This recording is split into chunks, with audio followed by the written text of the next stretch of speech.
ऊर्ध्वं तथाधो नहि यस्य मानं तस्मिन् महोदान्मनिराजमानं मुक्तव्रजानामधिराजमानं श्रीस्वामिनारायणमानमामि श्रीस्वामिनारायणमानमामि ब्रह्माण्डसन्दो अविभासिकान्ते नैकात्मकल्याणनिगूढकान्ते मनुष्यरूपार्पितदिव्यशान्ते श्रीस्वामिनारायणमानमामि श्रीस्वामिनारायणमानमामि मनुष्यरूपं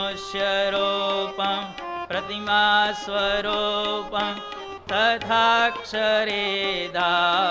दिव्यरूपं यस्यास्त्य भिन्नं कमनीयरूपं श्रीस्वामिनारायणमानमामि श्रीस्वामिनारायणमानमामि दिव्याम्बराभूषणभूषिताङ्गं दिव्याद्वितीयाकृतिमञ्जुलाङ्गं दिव्यत्वसम्पादकसङ्गीसङ्गं श्रीस्वामिनारायणमानमामि श्रीस्वामिनारायणमानमामि स्वस्वामिनारायणनाममन्त्रं स्वयं दिशन्तं भवपारयन्त्रं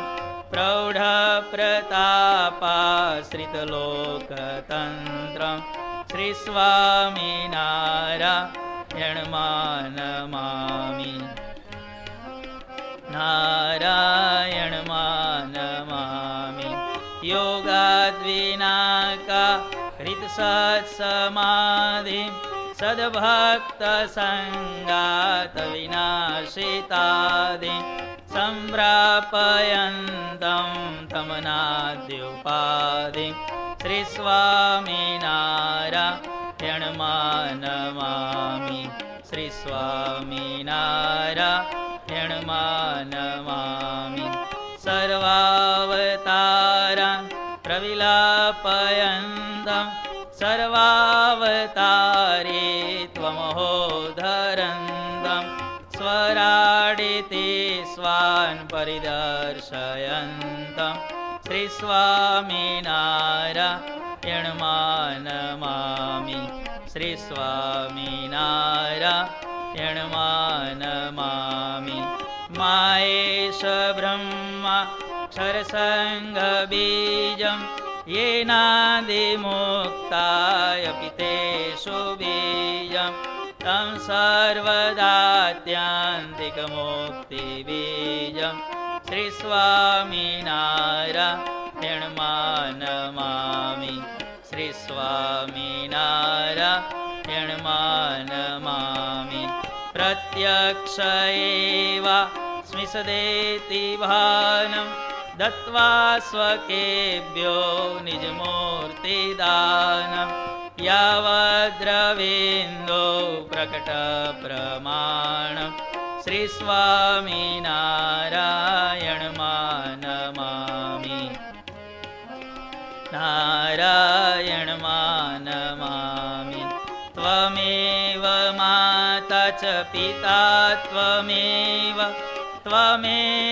बन्धु च सखा त्वमेव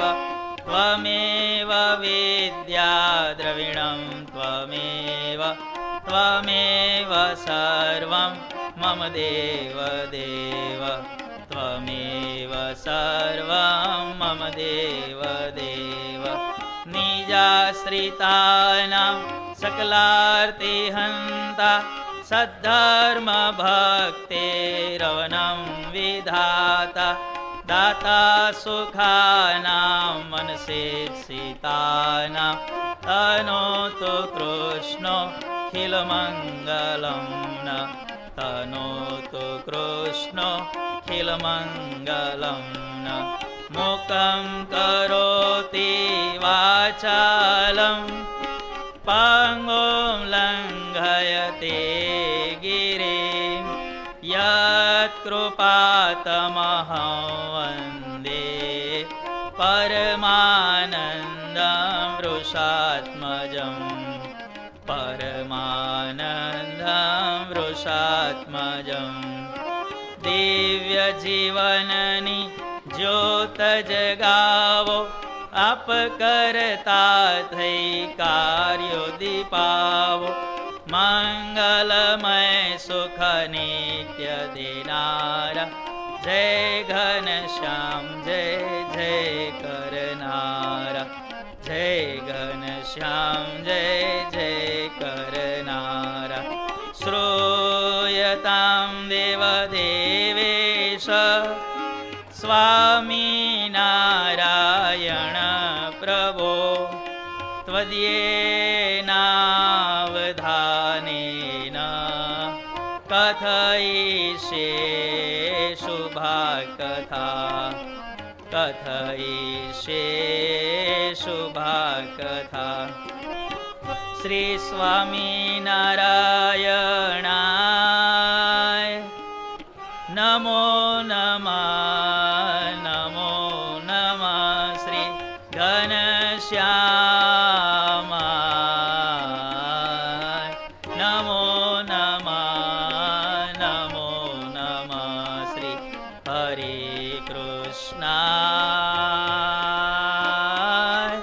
नमो नमः नमो नमः श्री सजानन्दाय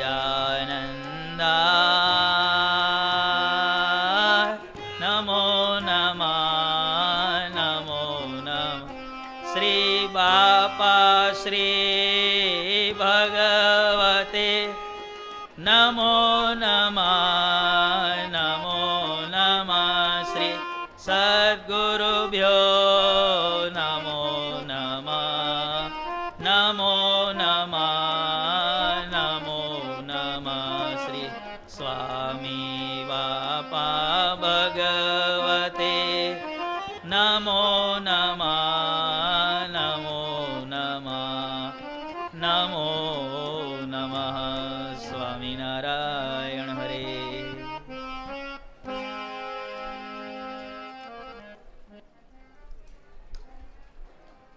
ગઈ કાલે આપણે કથામાં સાંભળ્યું શિયાણી ગામના મીઠા ભક્ત એમને સદ્ગુરુ બાપાએ એમના નિયમની ટેક જોઈ અને સર્વોપરી સ્વામિનારાયણ ભગવાનની જેમ છે તેમ ઓળખાણ કરાવી. હવે આગળની કથા આપણને જીવન પ્રાણ સ્વામી બાપા સંભળાવે છે. આપણે બધા મૂર્તિમાં રહી મૂર્તિનું અનુસંધાન રાખી કથા વાર્તાનું શ્રવણ તે કરીએ. સ્વામિનારાયણ હરે. નૂતનમથ પ્રવક્ષ્યામિ બાપા શ્રી સ્મરણાત્મકમ અન્યમ દિવ્યમ પ્રસંગમ વો યેનમ ચિત્તમ પ્રસીદતિ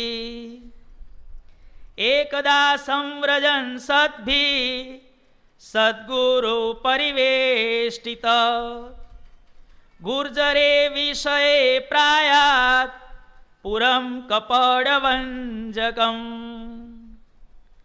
જીવન પ્રાણ સ્વામી બાપા કે છે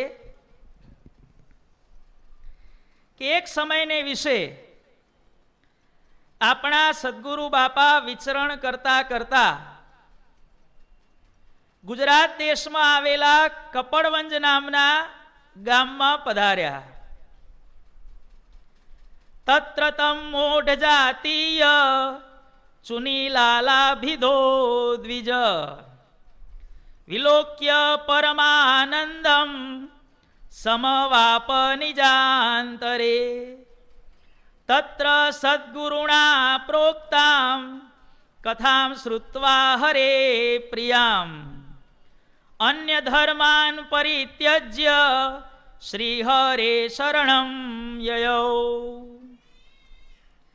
કપડવંજમાં કે છે કે એક મોડ બ્રાહ્મણ જ્ઞાતિના ચુનીલાલ નામના એક મુમુક્ષુ હતા.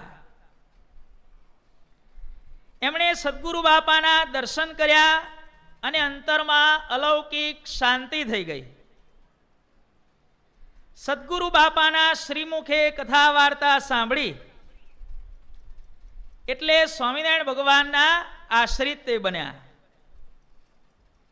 ગુરુદેવ સ્તમાહેતિ સ્વામિનારાયણો ધુના બાપા શ્રી દ્વાર તો નૂનમ પ્રદત્તે દર્શનમ નિજમ બાપા શ્રી શ્રીહરિશ્ચેતો નામત કેવલમ પૃથક વ્યવહારે વિભિન્નત્વમ અભેદ પરમાર્થત ઇત્યેવ સવચ શ્રુત્વા પ્રાર્થયામાસ સદ્ગુરુમ ભગવદ દર્શનમ કર્તુમ ભવાન માનયતો દ્રુતમ.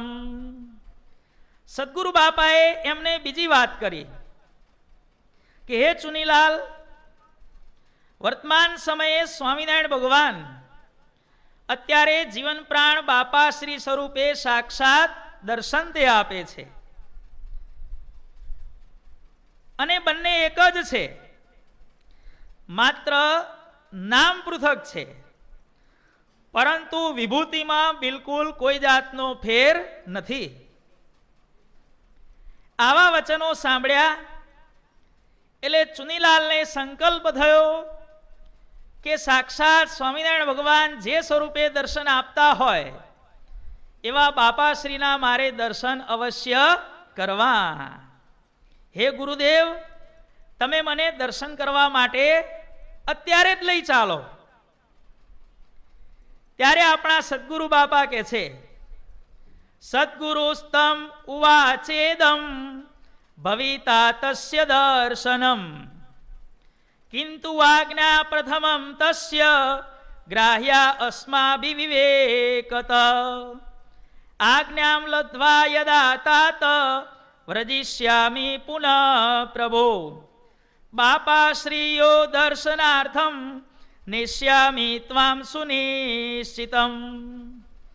સદગુરુ બાપા કહે છે કે તમને દર્શન કરવાની ઈચ્છા થઈ એ બહુ સારું કામ છે, પણ બાપાશ્રીના દર્શન કરવા જવું હોય તો એમની આજ્ઞા વિના ક્યારે પણ જવાય નહીં. કારણ કે હમણાં જ અમે બાપાશ્રી જોડેથી પાછા આવ્યા છીએ અને તમારે ત્યાં કપડવંજમાં અમે કથા કરવા માટે આવ્યા છીએ. હમણાં ને હમણાં આવ્યા એટલે તાત્કાલિક હવે બાપાશ્રીની અમે રજા ન લઈએ અથવા તો બાપાશ્રી અમને સામેથી આવવાની આજ્ઞા ન કરે ત્યાં સુધી બાપાના દર્શન કરવા માટે અમારાથી જવાય નહીં. પણ તમને ઈચ્છા થઈ છે તો જ્યારે હવે અમે બાપાશ્રી પાસે જઈશું ત્યારે તમને અવશ્ય સાથે વૃષપુર લઈ જશું, તમે ચિંતા ન કરો. કે આશીર્વાદે પુરસ્કૃત્ય ચુનીલાલમ સુમેધસમ ગુરુદેવ તત પ્રાયાત સદ્ભિર્યુક્તો રમાપુરમ. આ પ્રમાણે ચુનીલાલને વાત કરી અને સદગુરુ બાપા પાછા અમદાવાદ પધાર્યા. અને ત્યાર પછી અથાભૂત તસ્ય દિદૃક્ષા બાપાશ્રીય પરા પુનઃ તેનાયમ ચુનીલાલાય સંદેશામાં પ્રહિણો દ્રુતમ. થોડાક સમય પછી આપણા સદગુરુ બાપાને જ્યારે બાપાશ્રી જોડે જવાનું થયું ત્યારે ઈશ્વર બાપાએ ચુનીલાલને કાગળ લખ્યો કે હે ચુનીલાલ, ગઈ સાલે અમે આવ્યા ત્યારે તમે અમને વાત કરી હતી કે મારે બાપાશ્રીના દર્શન કરવા છે અને પછી અમે તમને કહ્યું હતું કે અમે જ્યારે જઈશું ત્યારે તમને લઈ જઈશું, માટે જો તમારે આવવું હોય તો અમે જઈએ છીએ, આ તારીખે તમે અમારા ભેગા આવજો. ત્યારે ચુનીલાલ પોતે મુંબઈ નગરીમાં રહેતા હતા અભ્યાસ માટે. અવાપ્ય ગુરુ સંદેશમ મોહમય્યાખ્ય પત્તનાથ. મુંબઈનું નામ શું છે ભાઈ? મોહમય નગરી. ત્યાં જાય એ ભૂલો જ પડી જાય. આવી મોહમાયાની નગરીમાં આ ચુનીલાલ પોતે ત્યાં રહેતા હતા. સદગુરુ બાપાનો પત્ર મળ્યો એટલે એમણે સામો પત્ર જવાબ આપ્યો. ગુરુદેવ પરીક્ષાત્ર દીયતે સાંપ્રતમ મયા અર્ધમ તસ્યાસ્તુ સંપન્નમ અર્ધમેવા અવશિષ્યતે. હે ગુરુદેવ, હું મુંબઈ ભણવા માટે આવ્યો છું. અત્યારે મારી પરીક્ષા ચાલે છે. અડધી પતી છે અને અડધી બાકી છે. કે માટે પુનઃ પત્ર લખો કે હું બાપાશ્રીના દર્શન કરવા માટે હું ક્યારે આવું અને કયા રસ્તે આવું. આ ગંતવ્યમ મયા તત્ર કેન માર્ગેણ સત્વરમ. ત્યારે ચુનીલાલસ્ય વૃત્તમ તજ્ઞાત્વા સદ્ગુરુરીશ્વર. ચુનીલાલનો આ પત્ર વાંચી અને સદગુરુ બાપાએ એને જવાબ આપ્યો. વિક્ષામ બાપાશ્રીય કર્તુમ એકાકી શીઘ્રમય દથ બાપાશ્રી દર્શનમ કૃત્વા પત્ર વૃત્તમ નિવેદ્ય ચ. સદગુરુ બાપાએ પત્રની વાત કોને કરી? આપણા બાપાશ્રીને વાત કરી કે બાપા, કપડવંજમાં એક ચુનીલાલ નામનો એક છોકરો ખૂબ સારો ભગવદી છે, તમારા દર્શન કરવા માટે તત્પર છે. તો હવે એને ક્યારે આવવું, કઈ રીતે આવવું, હું શું વિગત કાગળમાં લખું? ત્યારે બાપાશ્રી કહે છે, પરીક્ષામ તે સમાપ્યેવ સ્વગ્રામે ગમનમ કુરુ પરિવારંચ દ્રષ્ટવાત્ર સમેહિતાત સત્વરમ.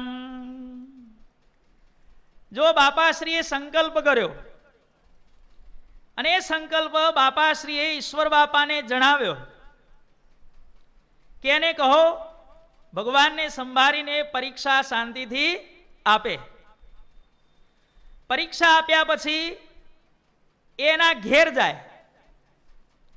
ઘેર જઈ પરિવારજનોને મળી લે અને પછી શાંતિથી અમારી પાસે આવે. આ પ્રમાણે લખો કે સીધો મુંબઈથી સ્ટીમરમાં બેસી અને દરિયાઈ માર્ગે અહીંયા ન આવે, આવું તમે લખો વાયા ઘેર. ત્યારે ચુનીલાલ આ પ્રમાણે પત્ર જ્યારે પ્રાપ્ત થયો, પત્ર વાંચી અને ચુનીલાલ પોતાને ઘેર ગયા. જો બાપાશ્રીએ સંકલ્પ કર્યો, શું સંકલ્પ કર્યો? કે એને લખો કે ઘેર થઈ અને અમારી પાસે આવે. આપણા કારણ સત્સંગની હજારો વિશેષતાઓમાંની એક વિશેષતાનો આજે આપણે સવિસ્તર અભ્યાસ કરવાનો છે. ભાઈ,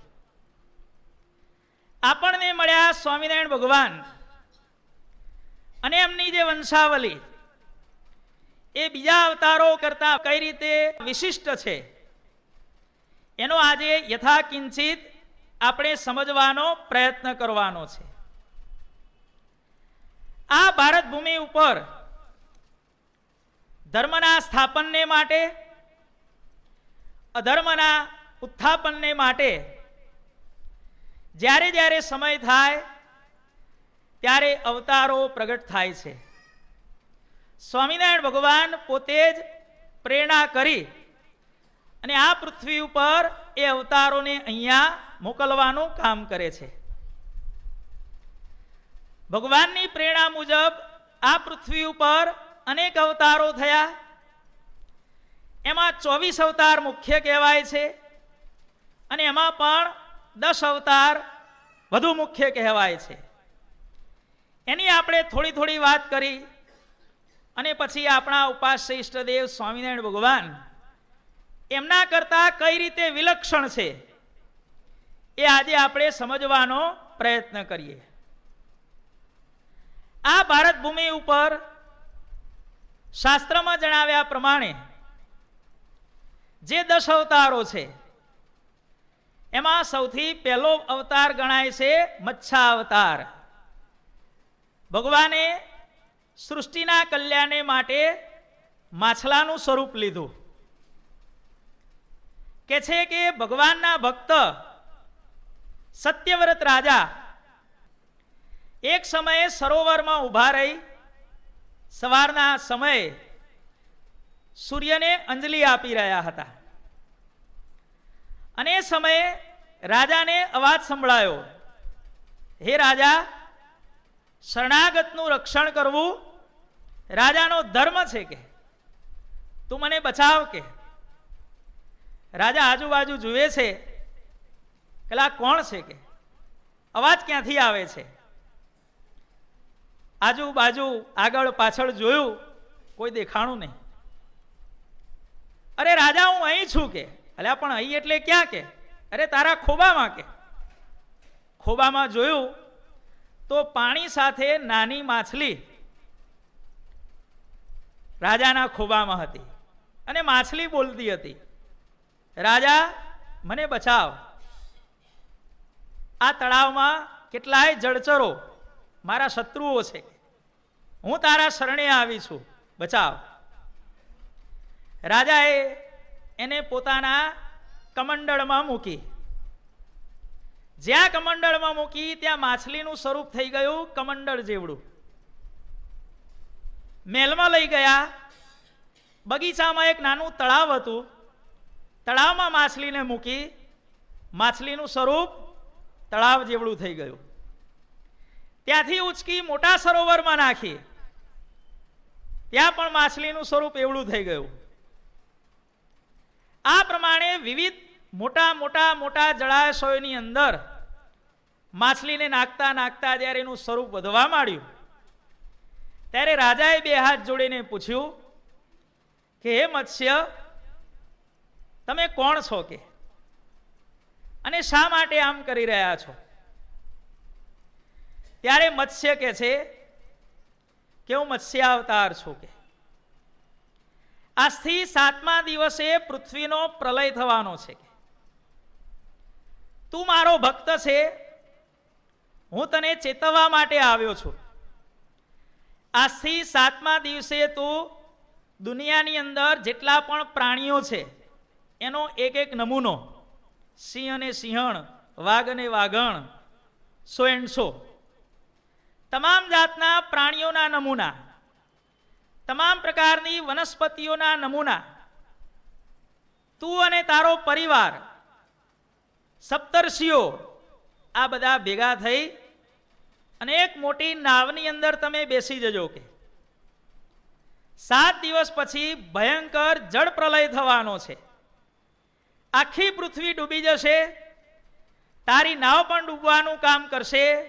ત્યારે એ સમયે માછલાનું સ્વરૂપ ધારણ કરીને હું આવીશ અને એ મારું જે મત્સ્ય સ્વરૂપ હશે એને આગળ એક શિંગડું હશે. કે એ શિંગડાની સાથે તું તારી નાવને બાંધી દેજે.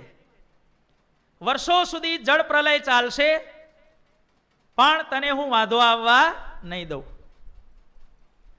પૃથ્વીના રક્ષણને માટે, વેદોના રક્ષણને માટે આ પ્રમાણે સૌથી પહેલો મત્સ્ય અવતાર થયો.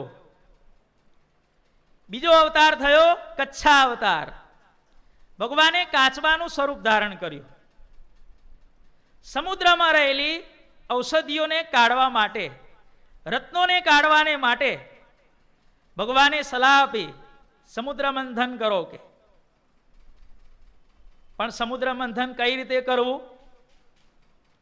હજી માટલીમાં દહીં વલોવવું હોય તો નેત્રું અને દોરડું એ મળી રહે, પણ આખો સમુદ્ર જ્યાં વલોવાનો હોય ત્યાં નેત્રું કેવડું જોઈએ, દોરડું જેને વીંટાળવાનું હોય એ આધાર કેવડો જોઈએ.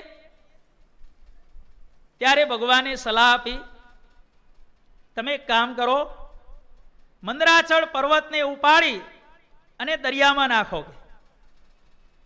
અને દોરડા તરીકે તમે વાસુકી નાગનો ઉપયોગ કરો. કે વાસુકી નાગ હાજર થયા, દેવોને દૈત્યોએ મંદરાચળ ઉપાડ્યો, પણ મંદરાચળ ઉપડે ભાઈ? મંદરાચળ પડ્યો અને કેટલાય દેવોને દૈત્યો ત્યાં ખતમ થઈ ગયા.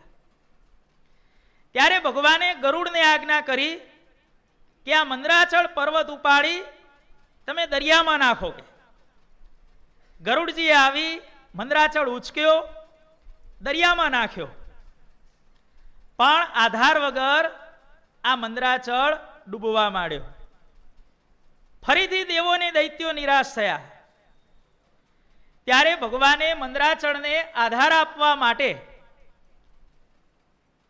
કાચબાનો અવતાર, કચ્છા અવતાર ધારણ કર્યો. કારણ કે કાચબાની પીઠ કેવી હોય ભાઈ? બહુ જ કઠણ હોય.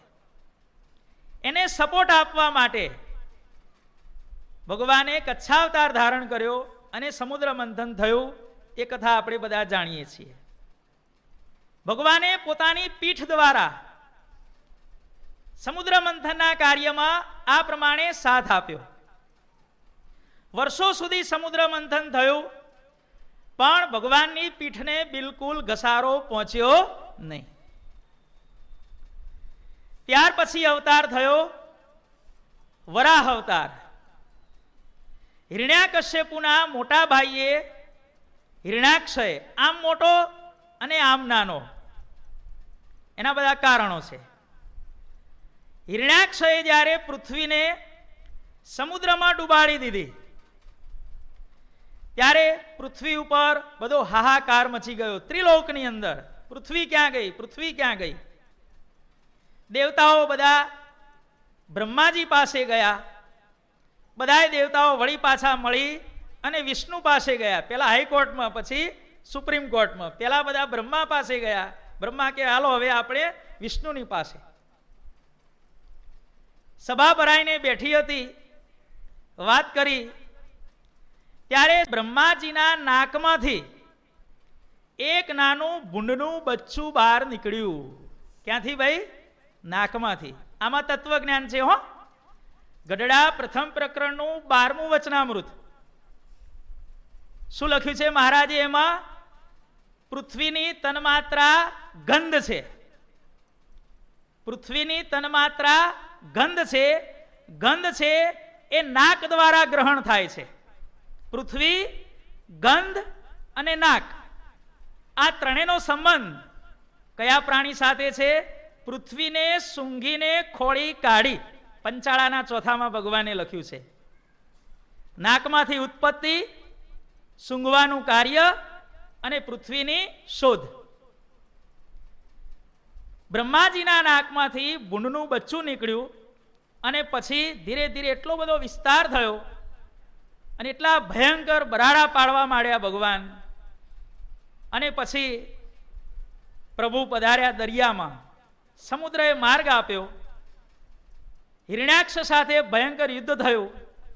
હિરણ્યાક્ષનો વધ થયો અને વરાહ ભગવાને પછી પોતાના દાંતની ઉપર, વરાહ જંગલી ભૂંડ હોય એને શું હોય ભાઈ? આગળ દાંત હોય. એ દાંતની ટોચ ઉપર પૃથ્વીને મૂકી અને પ્રભુ સમુદ્રની બહાર નીકળી અને એના સ્થાને પ્રભુએ એને મૂકી.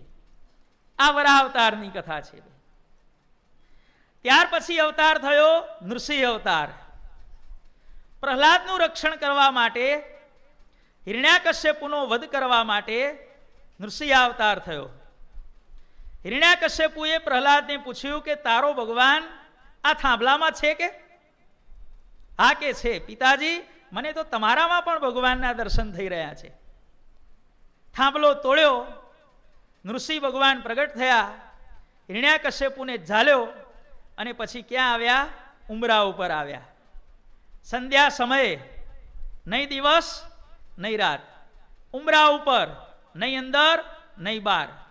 નૃસિંહ ભગવાન પોતે નહીં દેવ નહીં દૈત્ય, નહીં મનુષ્ય નહીં પશુ. કારણ કે મોઢું શેનું હતું ભાઈ? સિંહનું હતું. અને શરીર શેનું હતું? મનુષ્યનું હતું. નખ વડે ચીરી નાખ્યો. હિરણ્યાકશ્યપુનો વધ થયો અને પ્રહલાદને રાજગાદીએ બેસાડી અને પ્રભુધામમાં પધાર્યા. આ થઈ નૃસિંહ અવતારની કથા. ત્યાર પછી લોકોને ધર્મમાં પ્રવર્તાવવા માટે, શાસ્ત્ર રચના કરવા માટે વ્યાસ ભગવાનનો અવતાર થયો. વ્યાસ ભગવાને 18 પુરાણ કર્યા, 4 વેદનો વિભાગ કર્યો, 1,00,000 શ્લોકનું મહાભારત કર્યું. જ્યારે મહાભારત લખવાનું હતું ત્યારે લખે કોણ?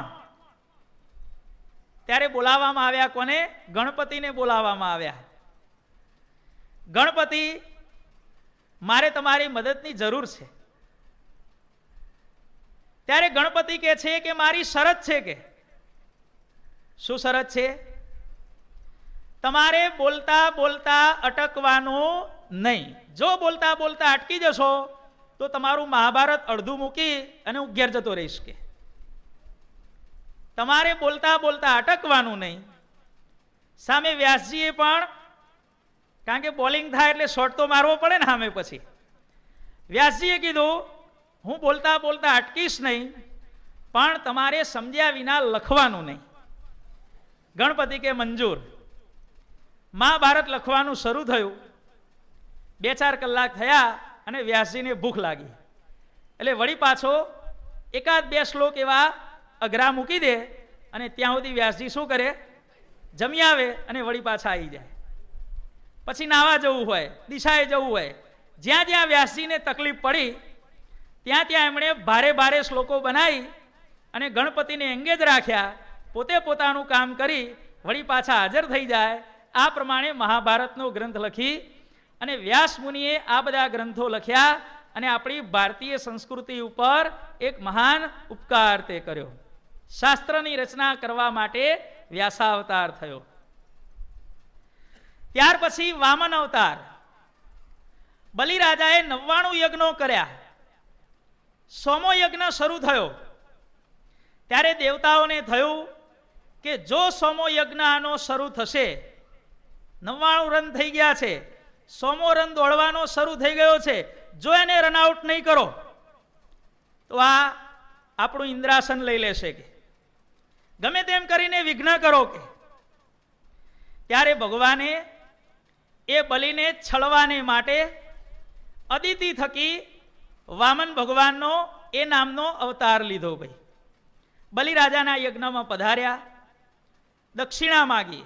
ચોકીદારો કહે છે કે તારે જે જોઈએ તે અમે આપી દઈએ. ના, મારે તો બલિરાજાની જોડે જ દક્ષિણા જોઈએ. કે અને બલિરાજાએ કહ્યું હતું કે કોઈ પણ યાચક આપણા યજ્ઞમાંથી પાછો ન જવો જોઈએ. ચાલુ યજ્ઞમાં ચોકીદારો આવ્યા, મહારાજ એક બ્રાહ્મણ બટુક આવ્યો છે, આપને મળવા માગે છે. બલિરાજા તરત જ ત્યાં ગયા, પગે લાગ્યા. બોલો કે શું કામ છે? દાન જોઈએ છે. તા સેવકો જોડે માગી લો. કે નહીં, મારે તારી જોડે જ લેવું છે. બોલો શું જોઈએ છે? અરે બલિ, મારે ક્યાં તારી જેમ ચક્રવર્તી રાજ્ય લઈ અને આખી પૃથ્વી ઉપર શાસન કરવું છે. કે હું નાનો છું, હવે મારે રહેવા માટે એક નાનું ઘર તો જોઈશે ને. કે 3.5 ડગલા પૃથ્વી આપી દે. કે બલિરાજાએ જ્યાં સંકલ્પ કર્યો અને પછી ભગવાને પોતાનું સ્વરૂપ એવું વધાર્યું.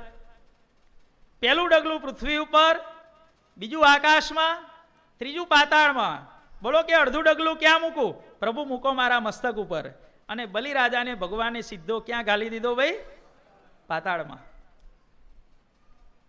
આ થયો વામન અવતાર. ભાઈ આ વામન અવતારની કથા છે. આપણે ટૂંકમાં બધી કથાઓ જોતા જઈએ અને એના પછી આપણે વિવેચન શરૂ કરીએ. ત્યાર પછી રામનો અવતાર થયો. રાવણનો વધ કરવા માટે રામાવતાર થયો.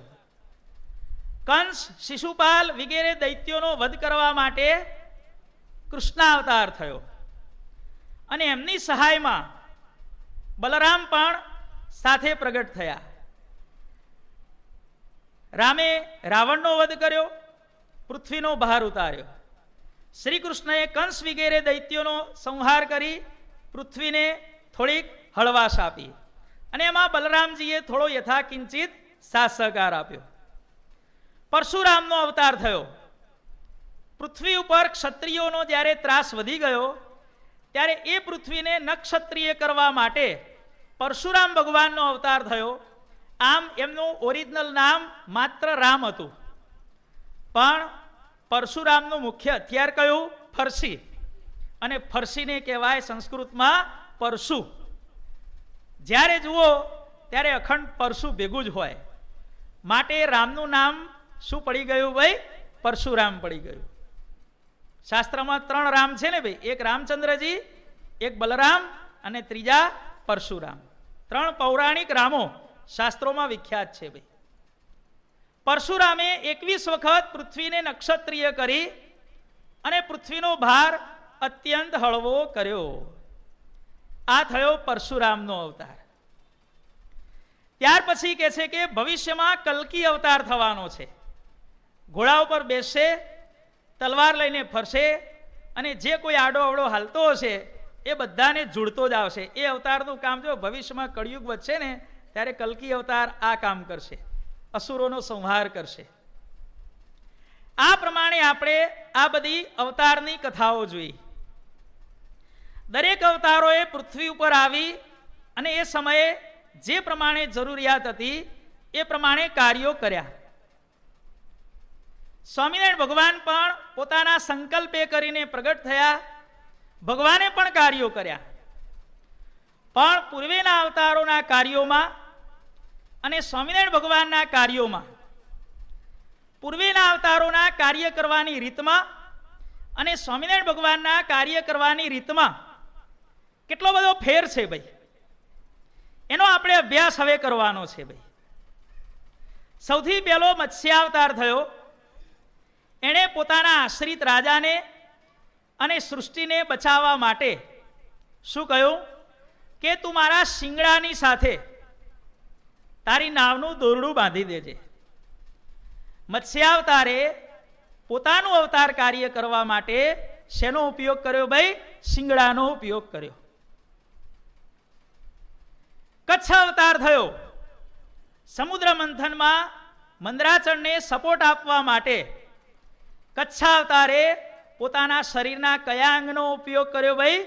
પીઠનો ઉપયોગ કર્યો. મત્સ્યાવતારે પોતાનું શિંગડું વાપર્યું, ત્યાર પછી કચ્છ અવતારે પોતાની પીઠ વાપરી. વરાહ અવતારે પૃથ્વીને સમુદ્રમાંથી બહાર કાઢવા માટે પોતાના શરીરમાં આગળ રહેલો દાંત, એ દાંત વાપર્યો ભાઈ. હિરણ્યકશિપુનો વધ કરવા માટે નૃસિંહ ભગવાને પોતાના નખ વાપર્યા. વ્યાસ ભગવાને પોતાનું અવતાર કાર્ય ગ્રંથોની રચના કરવા માટે કાગળ અને પેન વાપર્યા. વામનજીએ પોતાનું અવતાર કાર્ય કરવા માટે પોતાના 2 પગ વાપર્યા. રામચંદ્રજીએ રાવણનો વધ કરવા માટે ધનુષ્ય વાપર્યું. બલરામજીએ દૈત્યોનો વધ કરવા માટે હળ વાપર્યું. પરશુરામે પૃથ્વીને નક્ષત્રિય કરવા માટે ફરસીનો ઉપયોગ કર્યો. શ્રી કૃષ્ણ ભગવાને પોતાનું અવતાર કાર્ય કરવા માટે સુદર્શન ચક્રનો ઉપયોગ કર્યો. ભવિષ્યમાં થનારો કલ્કી અવતાર એ તલવારનો ઉપયોગ કરવાનો છે. પૂર્વેના અવતારોએ જે કાર્યો આ જગતના કલ્યાણને માટે કર્યા, એ અવતાર કાર્ય કરવા માટે પૂર્વેના અવતારોએ કાં તો પોતાના શરીરના કોઈ તેજસ્વી અંગનો ઉપયોગ કર્યો છે, અથવા તો કોઈ જાતના ઇન્સ્ટ્રુમેન્ટનો ઉપયોગ કર્યો છે, સાધન વાપર્યું. કોઈએ અંગ વાપર્યું, કોઈએ સાધન વાપર્યું. જ્યારે આપણા સ્વામિનારાયણ ભગવાન આ બધા અવતારોથી કઈ રીતે વિલક્ષણ છે? સ્વામિનારાયણ ભગવાને પ્રગટ થઈ અને ક્યારે પણ પોતાના શરીરના અંગનો ઉપયોગ કર્યો નથી. સ્વામિનારાયણ ભગવાને પ્રગટ થઈ અને ક્યારે કોઈ પણ જાતના શસ્ત્ર, સાધન કે ઇન્સ્ટ્રુમેન્ટનો પ્રયોગ કર્યો નથી. ખ્યાલ આવે છે ને ભાઈ હવે બધાને? સ્વામિનારાયણ ભગવાને ક્યારે જિંદગીમાં શસ્ત્ર ધારણ કર્યું છે ભાઈ? અને તેમ છતાંય પૂર્વેના અવતારો જેવા કાર્ય ન કરી શક્યા, એના કરતાં પણ ચડિયાતા કાર્યો સ્વામિનારાયણ ભગવાને પોતાના ભક્તોની પાસે કરાવ્યા ભાઈ, પોતાના આશ્રિતોની પાસે કરાવ્યા. સ્વામિનારાયણ ભગવાને પ્રગટ થઈ અને જે જે કાર્યો કર્યા એ કાર્યો શેના દ્વારા કર્યા ભાઈ? પોતાના સંકલ્પે કરીને કર્યા. ભગવાન સંકલ્પ કરતા આવે અને કામ થતું જાય, સંકલ્પ કરતા આવે અને કામ થતું જાય. બીજા બધા અવતારોએ પોતાના શરીરનું અંગ વાપરીને અથવા તો કોઈ સાધન વાપરીને પોતાના અવતાર કાર્યને પૂરું કર્યું. જ્યારે સ્વામિનારાયણ ભગવાને માત્ર સંકલ્પે કરીને જે કંઈ કાર્ય કરવાનું હોય સંકલ્પે કરીને ભગવાને કયા કયા કાર્યો કર્યા? સૌથી પહેલું તો સંવત 1837 ચૈત્ર સુધી નોમને દિવસે ભગવાન પ્રગટ થયા. શું કોઈએ પ્રાર્થના કરી હતી ભાઈ? શું દુર્વાસાનો શાપ લાગ્યો હતો? ના. સ્વામિનારાયણ ભગવાનને સંકલ્પ થયો કે બધા બ્રહ્માંડોમાંથી જીવો મારી મૂર્તિમાં આવે છે અને આ બ્રહ્માંડમાંથી કોઈ જીવાત્મા મારા ધામમાં કેમ નથી આવતો? ત્યારે ભગવાને આપણા ગોપાળ બાપાને કહ્યું, શું સંકલ્પ? ચાલો મુનિઓ દર્શન દઈએ ભરતખંડ મોજાર. આ ભગવાનનો સંકલ્પ. અને ભગવાનનો સંકલ્પ એના અનુસારે કરી અને બદ્રિકાશ્રમમાં દુર્વાસાના શાપનું શાસ્ત્રમાં લખાણ કરવા માટે ભગવાને નિમિત્ત ઊભું કર્યું. માટે ભગવાન પ્રગટ થયા એ કોઈના સલાહ સૂચન કે અભિપ્રાયને ધ્યાનમાં લઈને નહીં, પરંતુ પોતાના સંકલ્પે કરીને પ્રગટ થયા. અને યોગાનુયોગ 1837 સ્વામિનારાયણ ભગવાન પ્રગટ થયા. ભગવાન કઈ રીતે પ્રગટ થયા, મુક્તો સાથે શું વાતચીત થઈ, એ કીર્તન પ્રગટ્યા પોતે પરમ દયાળુ, એ કીર્તનનો પેજ નંબર પણ હરિજ્ઞાનામૃતની અંદર સ્વામી બાપાએ 37 રાખ્યો છે ભાઈ. ભગવાન પ્રગટ થયા 37ની સાલમાં અને પ્રગટ્યા પોતે પરમ દયાળુ, એ કીર્તન પણ કયા પેજ નંબર ઉપર છે ભાઈ? બધાને યાદ રહી ગયું ને ભાઈ? 37મા પેજ ઉપર છે ભાઈ. અને એમાં ભગવાન આખી પોતાના પ્રાગટ્યની કથા, કારણ કે આપણા જીવન પ્રાણ સ્વામી બાપાએ જે હરિજ્ઞાનામૃત કાવ્ય બનાવ્યું છે ને, એમાં દરેક ક્રિયામાં રહસ્ય રહેલું છે ભાઈ. એનું એક એક કીર્તન અત્યંત ગહન છે. અલા કીર્તન ગહન છે? ના, એ દરેક કીર્તનની એક એક કડી પણ અત્યંત ગહન છે. અલા એની એક એક કડી ગહન છે? ના, એ એક એક કીર્તનની એક એક લીટી પણ અત્યંત ગહન છે. અલા એની લીટી ગહન છે? ના, એ એક એક લીટીમાં આવતી એક એક ચરણ, એક પંક્તિ, એ પણ અત્યંત ગહન છે. અલા ચરણ ગહન છે? ના, એક એક ચરણમાં આવતો એક એક શબ્દ, એ પણ અત્યંત ગહન છે. અલા શબ્દ ગહન છે? ના, એક એક શબ્દની અંદર આવતો એક એક અક્ષર પણ અત્યંત ગહન છે ભાઈ. આવું હરિજ્ઞાનામૃત કાવ્ય જે આપણા જીવન પ્રાણ સ્વામી બાપાએ બનાવ્યું. અને જોજો ભવિષ્યની અંદર આપણા જીવન પ્રાણ સ્વામી બાપાનું નામ જ્યારે દશે દિશામાં જ્યારે ગાજતું થશે, તો એમાં સૌથી વધારે ફાળો કોનો હશે? આ હરિજ્ઞાનામૃત કાવ્યના કીર્તનોનો ફાળો હશે ભાઈ. બહુ સુંદર બાપાએ ગ્રંથ બનાવ્યો છે. સર્વે શાસ્ત્ર માત્રનો સાર બાપાએ એની અંદર મૂકી દીધો છે. એ 37મા પેજ ઉપર પ્રગટ્યા પોતે પરમ દયાળુ, એ કીર્તન બાપાએ ત્યાં બનાવ્યું અને 37મા પેજ ઉપર જ મૂક્યું કે ભગવાન કઈ રીતે પ્રગટ થયા એની કથા આખી સાંભળો. કે સ્વામિનારાયણ ભગવાન પ્રગટ થયા પોતાના સંકલ્પે કરીને, કોઈને પૂછીને પ્રગટ નહોતા થયા ભાઈ. સ્વામિનારાયણ ભગવાન પ્રગટ થયા પછી બાલ લીલા કરી, માતા પિતાને દિવ્ય ગતિ આપી અને વન વિચરણ શરૂ કર્યું. એ વન વિચરણ પણ ભગવાને જે કર્યું એ પોતાના સંકલ્પે કરીને. ભગવાને કોઈને પૂછ્યું નહોતું કે હું વનમાં જાઉં. પોતાના ભાઈબંધોને કે લાગતા વળગતાને પૂછ્યું હતું ભાઈ? બસ ભગવાને સંકલ્પ કર્યો કે હવે મારે ટાઈમ થઈ ગયો છે, મારે વન વિચરણ કરવા માટે જવું છે. ભગવાને વન વિચરણ કર્યું પોતાના સંકલ્પે કરીને. વન વિચરણ કરતા કરતા આપણા ઉપાસ્ય ઈષ્ટદેવ સ્વામિનારાયણ ભગવાન ક્યાંય પણ ન રોકાતા. છેલ્લે જ્યારે લોજ આવ્યા અને એ લોજમાં ભગવાન પોતે મુક્તાનંદ સ્વામીની પાસે રોકાયા, એ પણ પોતાના સંકલ્પે કરીને. કોઈએ કહ્યું હતું ભાઈ કે આટલું બધું ફર્યા, હવે આ લોજમાં રહી જાઓ? ના, સ્વામિનારાયણ ભગવાન લોજમાં રહ્યા એનું કારણ પણ પોતાનો સંકલ્પ. સ્વામિનારાયણ ભગવાને રામાનંદ સ્વામીને ગુરુ કર્યા, એ પણ પોતાના સંકલ્પે કરીને. કોઈએ કહ્યું નહોતું કે તમે આ રામાનંદ સ્વામીની પાસે દીક્ષા લઈ લો, કે આમ કરો કે તેમ કરો. ભગવાને રામાનંદ સ્વામી પાસેથી દીક્ષા લીધી, એ પણ પોતાના સંકલ્પે કરીને. ધર્મધુરાને ગ્રહણ કરી, એ પણ પોતાના સંકલ્પે કરીને. દાદા ખાચરના દરબારમાં રહ્યા, એ પણ પોતાના સંકલ્પે કરીને. ઘણા સત્સંગમાં એમ કે ભાઈ આ દાદા ખાચરનો બહુ પ્રેમ જોયો એટલે ભગવાન દાદાને ઘેર રહી ગયા. શું આ વાત સાચી છે ભાઈ? આ વાત સદંતર ખોટી છે ભાઈ. દાદા ખાચર પ્રેમી હતા તો શું બીજા સત્સંગમાં કોઈ પ્રેમી જ નતા ભાઈ? આ પર્વતભાઈ, સુંદરજી સુથાર, હવે કંઈક હતા. પણ ભગવાને દાદા ખાચરના દરબારમાં પોતાનું ઘર માનીને રહેવાનો સંકલ્પ જે કર્યો, એ ક્યારે કર્યો હતો? દાદાના ઘેર પધાર્યા ત્યારે? ના, અક્ષરધામમાં પ્રોગ્રામ નક્કી થઈ ગયો હતો ભાઈ. લોયા પ્રકરણનું 3જું વચનામૃત, એની ટીકાની અંદર જુઓ ભાઈ.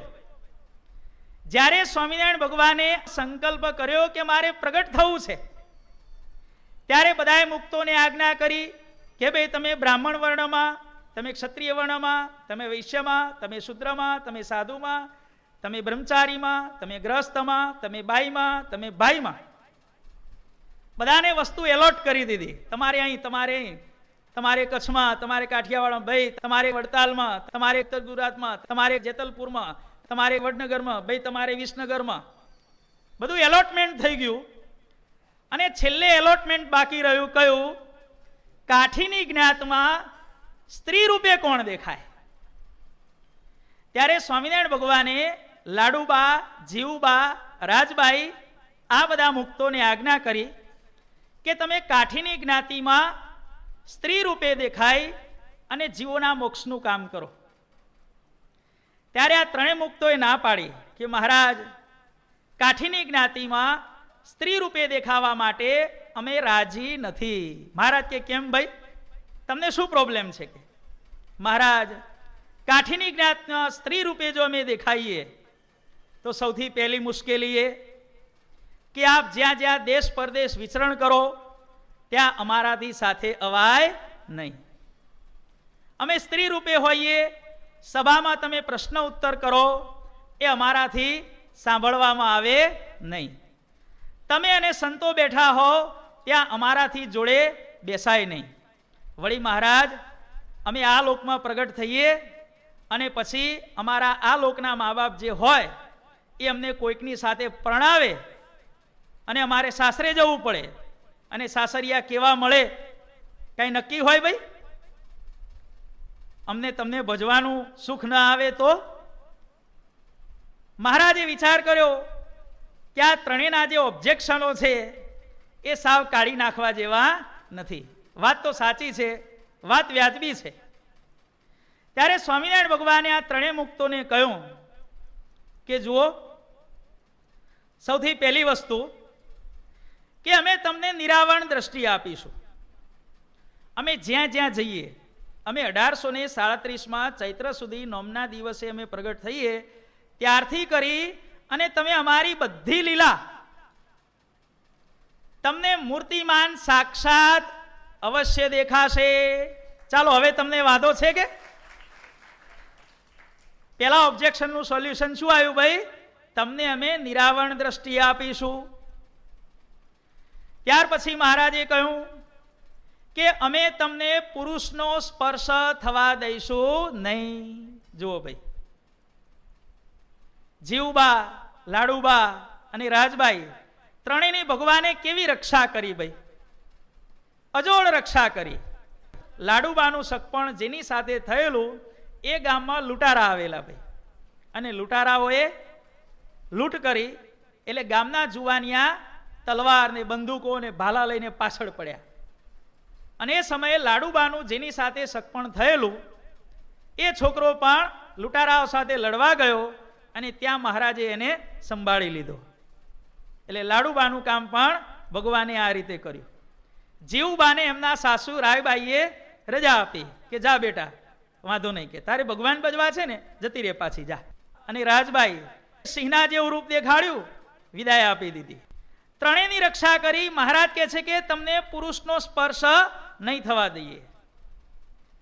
અને ત્રીજી વસ્તુ, તમે જે ગામમાં જે સ્થળમાં તમે પ્રગટ થશો એ સ્થળને અમે અમારું ઘર માનીને તમારી જોડે જ રહીશું. જાઓ. આ સોલ્યુશન ભગવાને આપ્યા. એટલે આ જીવુબા, આ લાડુબા અને આ રાજબાઈ અને બીજા બધા જે મોટા મોટા સાંખ્યોગી બાઈઓ એ કાઠીની નાતમાં સ્ત્રી રૂપે દેખાયા. હવે તમે કહો કે ભગવાન એભલ ખાચર અને દાદા ખાચરનો પ્રેમ જોઈને ગઢપુરમાં રહી ગયા કે આ બધું પ્રી પ્લાનિંગ પહેલેથી અક્ષરધામમાં થયેલું હતું? ભાઈ જીતુભાઈ શું હતું કહો, હવે કહો. પહેલેથી પ્રી પ્લાનિંગ હતું. ભગવાન પોતે જે કંઈ કાર્ય કરે છે એ પોતાના સંકલ્પે કરીને કરે છે. અને ભગવાન આ પ્રમાણે પોતાના સંકલ્પે કરી અને દાદા ખાચરના દરબારમાં નિવાસ કરીને રહ્યા. 4 બહેનો, જીવુબા, લાડુબા, નાનીબા અને પાંચીબા, અને એમનાથી નાના દાદા ખાચર. આમ જો જોવા જઈએ ને તો એભલ ખાચરના પેલા 5 થી 6 બાળકો, આ 4 બહેનો, સૌથી નાના દાદા ખાચર, એના પેલા 5-6 બાળકો એભલ ખાચરને હતા.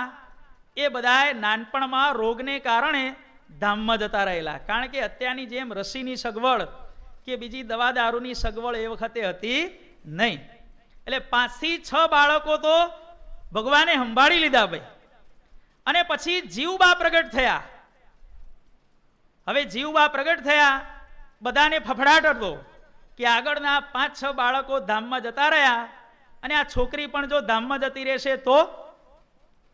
પણ 6 મહિના, 12 મહિના, 2 વર્ષ થયા અને જીવુબા પોતાના માતા પિતાને બરોબર લાડ લડાવવા માંડ્યા અને જીવી ગયા. માટે એમનું નામ એમના મા બાપે શું પાડ્યું ભાઈ? જીવુબા. જીવી ગયા, ધામમાં ન ગયા, જીવી ગયા, માટે એમનું નામ શું પડ્યું રજનીભાઈ? જીવુબા. પછી દાદા ખાચર અને 4 બહેનો, એમાં સૌથી મોટા હતા. માટે જીવુબાનું શાસ્ત્રમાં બીજું નામ શું લખાણું ભાઈ? મોટીબા. આપણે મહારાજના લીલા ચરિત્રોમાં આવે છે ને કે મહારાજે બ્રહ્મચારીને કીધું, જાઓ મોટીબાને કહો કે રીંગણાનો ઓળો કરે, બાજરાનો રોટલો કરે, ઘીના વઘારમાં શાક કરે. જાઓ મોટીબાને તમે આમ કહો. મોટીબા, મોટીબા, મોટીબા એટલે કોણ ભાઈ? આ જીવુબા. જીવુબા નામ કેમ પડ્યું? જીવ્યા માટે જીવુબા. સૌથી મોટા હતા માટે મોટીબા. ત્યારે આપણને એમ થાય કે એમનું પાસપોર્ટ નામ શું હતું ભાઈ? હે, સ્કૂલના એલસીમાં એનું નામ શું હતું ખબર છે ભાઈ? જીવુબાનું પ્રાગટ્ય પૂનમના દિવસે થયેલું લાલભાઈ. ક્યારે ભાઈ? પૂનમના દિવસે. એટલે એનું નામ પડ્યું, ઓરિજિનલ નામ હતું એમનું પૂનમવતી. શું નામ હતું ભાઈ? પૂનમવતી. 3 નામ થયા. જીવ્યા માટે જીવુબા, મોટા હતા માટે મોટીબા, અને પૂનમના દિવસે એમનું પ્રાગટ્ય થયું માટે એમનું મૂળ નામ કાયદેસરનું સરકારના ચોપડે આધાર કાર્ડની અંદર, ચૂંટણી કાર્ડ ને આધાર કાર્ડ છે ને, આધાર કાર્ડની અંદર એમનું નામ શું હતું ભાઈ? પૂનમવતીબા એનું નામ હતું ભાઈ. આ પ્રમાણે ભગવાન દાદા ખાચરના દરબારમાં જે રહ્યા એ પણ પોતાના સંકલ્પે કરીને. જુઓ ભાઈ, ત્યાર પછી ભગવાને દેશ પરદેશમાં વિચરણ કર્યું, એ પણ પોતાના સંકલ્પે કરીને. ત્યાર પછી ભગવાને શિક્ષાપત્રી લખી, 350 શાસ્ત્રનો સાર કાઢી અને જે શિક્ષાપત્રી લખી એ શિક્ષાપત્રી પણ કોઈના કહેવાથી ભગવાને નથી લખી. શિક્ષાપત્રી લખવાનું જે ભગવાને પરમ પવિત્ર કાર્ય કર્યું, ભવિષ્યની પેઢીને ધર્મનું, જ્ઞાનનું, વૈરાગ્યનું, ભક્તિનું, મોક્ષ માર્ગનું શિક્ષણ આપવા માટે ભગવાને જે શિક્ષાપત્રી લખી એ પણ પોતાના સંકલ્પે કરીને લખી. ત્યાર પછી સ્વામિનારાયણ ભગવાને શાસ્ત્ર મુજબ માત્ર એક જ દત્તક લેવાય, પણ આપણા ઉપાસ્ય ઇષ્ટદેવ શ્રીજી મહારાજે 2 દત્તક લીધા, એ પણ પોતાના સંકલ્પે કરીને. સુવાસિની ભાભીને વચન આપ્યું હતું ને ભાઈ, એ સંકલ્પ પૂરો કરવા માટે ભગવાને 2 દત્તક લીધા. અને જ્યારે 2 દત્તક લીધા ત્યારે આપણા ગોપાળ બાપા સ્વામિનારાયણ ભગવાનને મળવા માટે ગયા કે પ્રભુ, શાસ્ત્ર મુજબ તો 1 જ દત્તક લેવાય, તમે 2 કેમ લીધા? કે ત્યારે મહારાજ કે છે કે હું તો શાસ્ત્ર અતીત છું, કે હું શાસ્ત્રથી પર છું, કે શાસ્ત્રની કોઈ કાયદા કલમ એનાથી હું પર છું, માટે મને કોઈ લાગુ ન પડે. ત્યારે ગોપાળ બાપા કે છે કે મહારાજ, ભલે તમે 1ના બદલે 2 લીધા, 3-4 લીધા હોત તો એમને વાંધો નહોતો, પણ મારો પ્રશ્ન એ છે કે તમારી વારસાઈ એ તમે આમને હોપશો કે આમને હોપશો? ત્યારે સ્વામિનારાયણ ભગવાન કે કોઈને નહીં. કે ત્યારે ગોપાળ બાપા વધુ મૂંઝાણા કે ભગવાન, 1ના બદલે 2 દત્તક લીધા, 2માંથી પાછી તમારી વારસાઈ કોને આપવાની નથી, આ બધું છે શું? કે તમારા વારસદાર પદે તમે કોને નિમવાના છો? ત્યારે સ્વામિનારાયણ ભગવાન કહે છે કે ગોપાળાન સ્વામી, તમને કે કોઈને આપવાની નથી. કે નથી અયોધ્યા પ્રસાદજીને આપવાની, નથી રઘુવીરજી મહારાજને આપવાની. મારા સૌથી પહેલા સાર્વભૌમ વારસદાર તરીકે મારે તમને નિમવાના છે. જુઓ ભાઈ, સ્વામિનારાયણ ભગવાને ગોપાળ બાપાને સાર્વભૌમ વારસદાર તરીકે નક્કી કર્યા, એ પણ પોતાના સંકલ્પે કરીને. ભાઈ, ભગવાન કોઈને પૂછવા નતા ગયા કે હવે મારી ઉંમર થઈ છે, કોને હોપું? ભાઈ રજની, તું તારો અભિપ્રાય આપ. અલ્યા તું અભિપ્રાય આપ. અલ્યા અભિપ્રાયમાં કશો ભલીવાર ના હોય ભાઈ. હવના સ્વાર્થ મુજબ બધાનું ઠોક ઠોક કરતા હોય. ભાઈ, ભગવાન પોતાના સંકલ્પે કરીને જે કાર્ય કરે છે, એ કાર્ય જેવું ઉત્તમ કાર્ય આ વિશ્વમાં કોઈ પણ કરી શકતું નથી. ભગવાન કોઈને પૂછવા નતા ગયા કે આ મુક્તાન સ્વામીને હોપું, કે આ ગોપાળાન સ્વામીને હોપું, કે આ નિત્યાનંદ સ્વામીને હોપું, કે આ સુખમુનિ આખો દાડો મારી જોડે રહે છે, લખલખ કરે છે, એને હોપું. ભગવાને ગોપાળ બાપાને વારસદાર તરીકે નક્કી કર્યા, એ પણ પોતાના સંકલ્પે કરીને. સ્વામિનારાયણ ભગવાને 125 વર્ષ રહેવાનો આ પૃથ્વી ઉપર સંકલ્પ કરેલો, પણ માત્ર 49 વર્ષ 2 માસ અને 1 દિવસ રહી ભગવાને અંતર્ધાન લીલા કરી, એ પણ પોતાના સંકલ્પે કરીને. સ્વામિનારાયણ ભગવાન અંતર્ધ્યાન થયા પછી 15 વર્ષ બાદ આપણા જીવન પ્રાણ બાપાશ્રી સ્વરૂપે પ્રગટ થયા, એ પણ પોતાના સંકલ્પે કરીને. કોઈએ કહ્યું હતું ભાઈ કે 15 વર્ષનો ટાઈમ થઈ ગયો છે, પેલો તમારો હવા વર્ષનો વાયદો હતો એનું હવે શું કરવાનું છે? આપણે જેમ કોઈને પૈસા ઉઘરાણી આપ્યા હોય, 1 લાખ 2 લાખ કે 5 લાખ આપ્યા હોય ને, 10-15 વર્ષ સુધી ન આપે, પછી ભાઈ તારે શું કરવાનું છે? બોલ, આટલું વ્યાજ ચડ્યું છે, આમ છે તેમ છે, ક્યારે આપવાનું છે? કોઈ સ્વામિનારાયણ ભગવાનની પાસે શરદભાઈ કોઈ ગયો તો ઉઘરાણી કરવા? ભાઈ ના, ત્યાં અક્ષરધામમાં ઉઘરાણી કરવા કોણ જાય? ભાઈ, પણ સ્વામિનારાયણ ભગવાન બાપાશ્રી સ્વરૂપે પ્રગટ થયા, એ પણ સંકલ્પ કોનો? આપણા સ્વામિનારાયણ ભગવાનનો સંકલ્પ. દેવુબાને કીધું, વર માગો, તમ જેવા પુત્ર ખપે, તથાસ્તુ, ધેટ્સ ઓલ, ફિનિશ. વાતચીત પૂરી થઈ ગઈ. ભાઈ, સાંઈ બાપા કહે છે કે આટલી જ વાત થઈ હતી. કેટલી વાત? પેલું વર માગો, તમ જેવા પુત્ર ખપે, તથાસ્તુ. અને પછી કહ્યું કે અમારા પૂર્વે ઘણા નામ પડી ગયા છે, કે એટલે હવે અમારા ઘણા નામ ન પડે, એટલા માટે અત્યારથી એડવાન્સમાં અમે તમને કહી દઈએ છીએ કે અબ પ્રગટ થઈશું, માટે અમારું નામ અબજી રાખજો. અને એ નામ બીજી રીતે અમે સાર્થક કરીશું કે અમે પ્રગટ થઈને અબજો જીવોના કલ્યાણ કરીશું, માટે તમે અમારું નામ અબજી રાખજો. સ્વામિનારાયણ ભગવાન બાપાશ્રી સ્વરૂપે પ્રગટ થયા, એ પણ પોતાના સંકલ્પે કરીને. આપણા ઈશ્વર બાપાને વાતો લખવાની જે આજ્ઞા કરી કે સ્વામી તમે 15 વર્ષથી અમારી વાતો સાંભળો છો પણ લખતા નથી, જો લખો ભવિષ્યમાં ઘણી કામ આવે, આજથી જ લખો. કે અને ઈશ્વર બાબાએ પછી આ બધી વાતો લખવાનો પ્રારંભ કર્યો, કારણ કે કાર્ય ધર્મસ્તુ સત્વરમ, ધર્મ સંબંધી કાર્ય તત્કાળ કરવું. અને એ આજ્ઞાને અનુસરી અને આપણા ઈશ્વર બાપાએ વાતો લખવાની શરૂઆત કરી. એ ઈશ્વર બાપાને જે વાતો લખવાની આજ્ઞા કરી, એ પણ પોતાના સંકલ્પે કરીને. આપણા ગોપાળ બાપાએ નિર્ગુણ બાપાને વારસદાર પદે નિયુક્ત કર્યા, એ પણ પોતાના સંકલ્પે કરીને. આપણા નિર્ગુણ બાપાએ ઈશ્વર બાપાને વારસદાર બનાવ્યા, એ પણ પોતાના સંકલ્પે કરીને. આપણા ઉપાસ્ય ઇષ્ટદેવ આ મણિનગર ધામને પોતાનું ઘર માનીને બિરાજમાન થવા માટે જયપુરથી અહીંયા પધાર્યા, એ પણ પોતાના સંકલ્પે કરીને. કોઈ લેવા ગયા હતા ભાઈ? એ સ્વામિનારાયણ ભગવાનનું કાર્ય આગળ વધારવા માટે એ ધણી પોતે આપણા જીવન પ્રાણ સ્વામી બાપા સ્વરૂપે પ્રગટ થયા, એ પણ પોતાના સંકલ્પે કરીને. ભાઈ આપણા જીવન પ્રાણ સ્વામી બાપાએ 61 દિવસની તપસ્યા કરી, એ પણ પોતાના સંકલ્પે કરીને. કોઈએ કીધું હતું ભાઈ કે તમે સ્વામિનારાયણ ગાદી સ્થાપવા પ્રગટ થયા છો, 61 દાડાનું ધ્યાન કરવાનું છે, ક્યારે કરવાના છો? કોઈએ કીધું હતું ભાઈ? કોઈ નહોતું કીધું. 61 દિવસની તપસ્યા કરી, એ પણ પોતાના સંકલ્પે કરીને. ભગવાન કેવા ગુઢાશયી છે જુઓ તો ખરા ભાઈ. એવા ગુઢાશયની પીછાન કરો. જીવન પ્રાણ સ્વામી બાપા હરિજ્ઞાનામૃત કાવ્યની અંદર આ કડી લખીને કે છે, એવા ગુઢાશયની પીછાન કરો. કયો ગુઢાશય?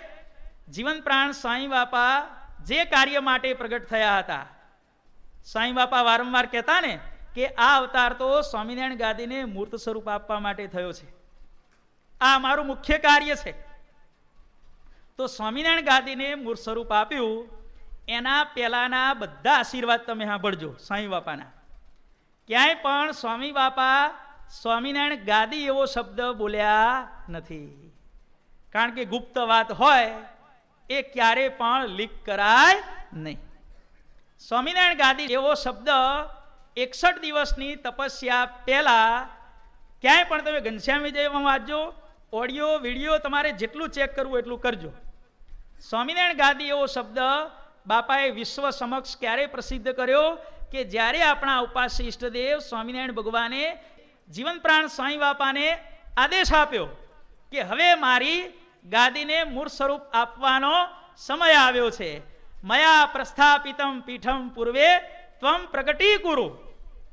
જે મેં મારી સ્વામિનારાયણ ગાદી અનાદિકાળથી છે એને તમે હવે મૂર્ત સ્વરૂપ આપો. સ્વામિનારાયણ ભગવાને આ પ્રમાણે આદેશ આપ્યો.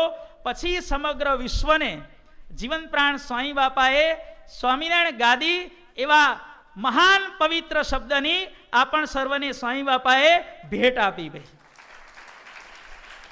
આ ગુઢાશય ભાઈ 61 દિવસની તપસ્યા કરી, પોતાના સંકલ્પે કરીને. 61 દિવસની તપસ્યા કરી, સ્વામિનારાયણ ગાદીને મૂળ સ્વરૂપ આપ્યું, એ પણ પોતાના સંકલ્પે કરીને. અને છેલ્લે જીવન પ્રાણ સ્વામી બાપાએ આપણા પરમ પૂજ્ય આચાર્ય સ્વામીશ્રીને પોતાના ઉત્તરાધિકારી પદે નિમ્યા, એ પણ પોતાના સંકલ્પે કરીને.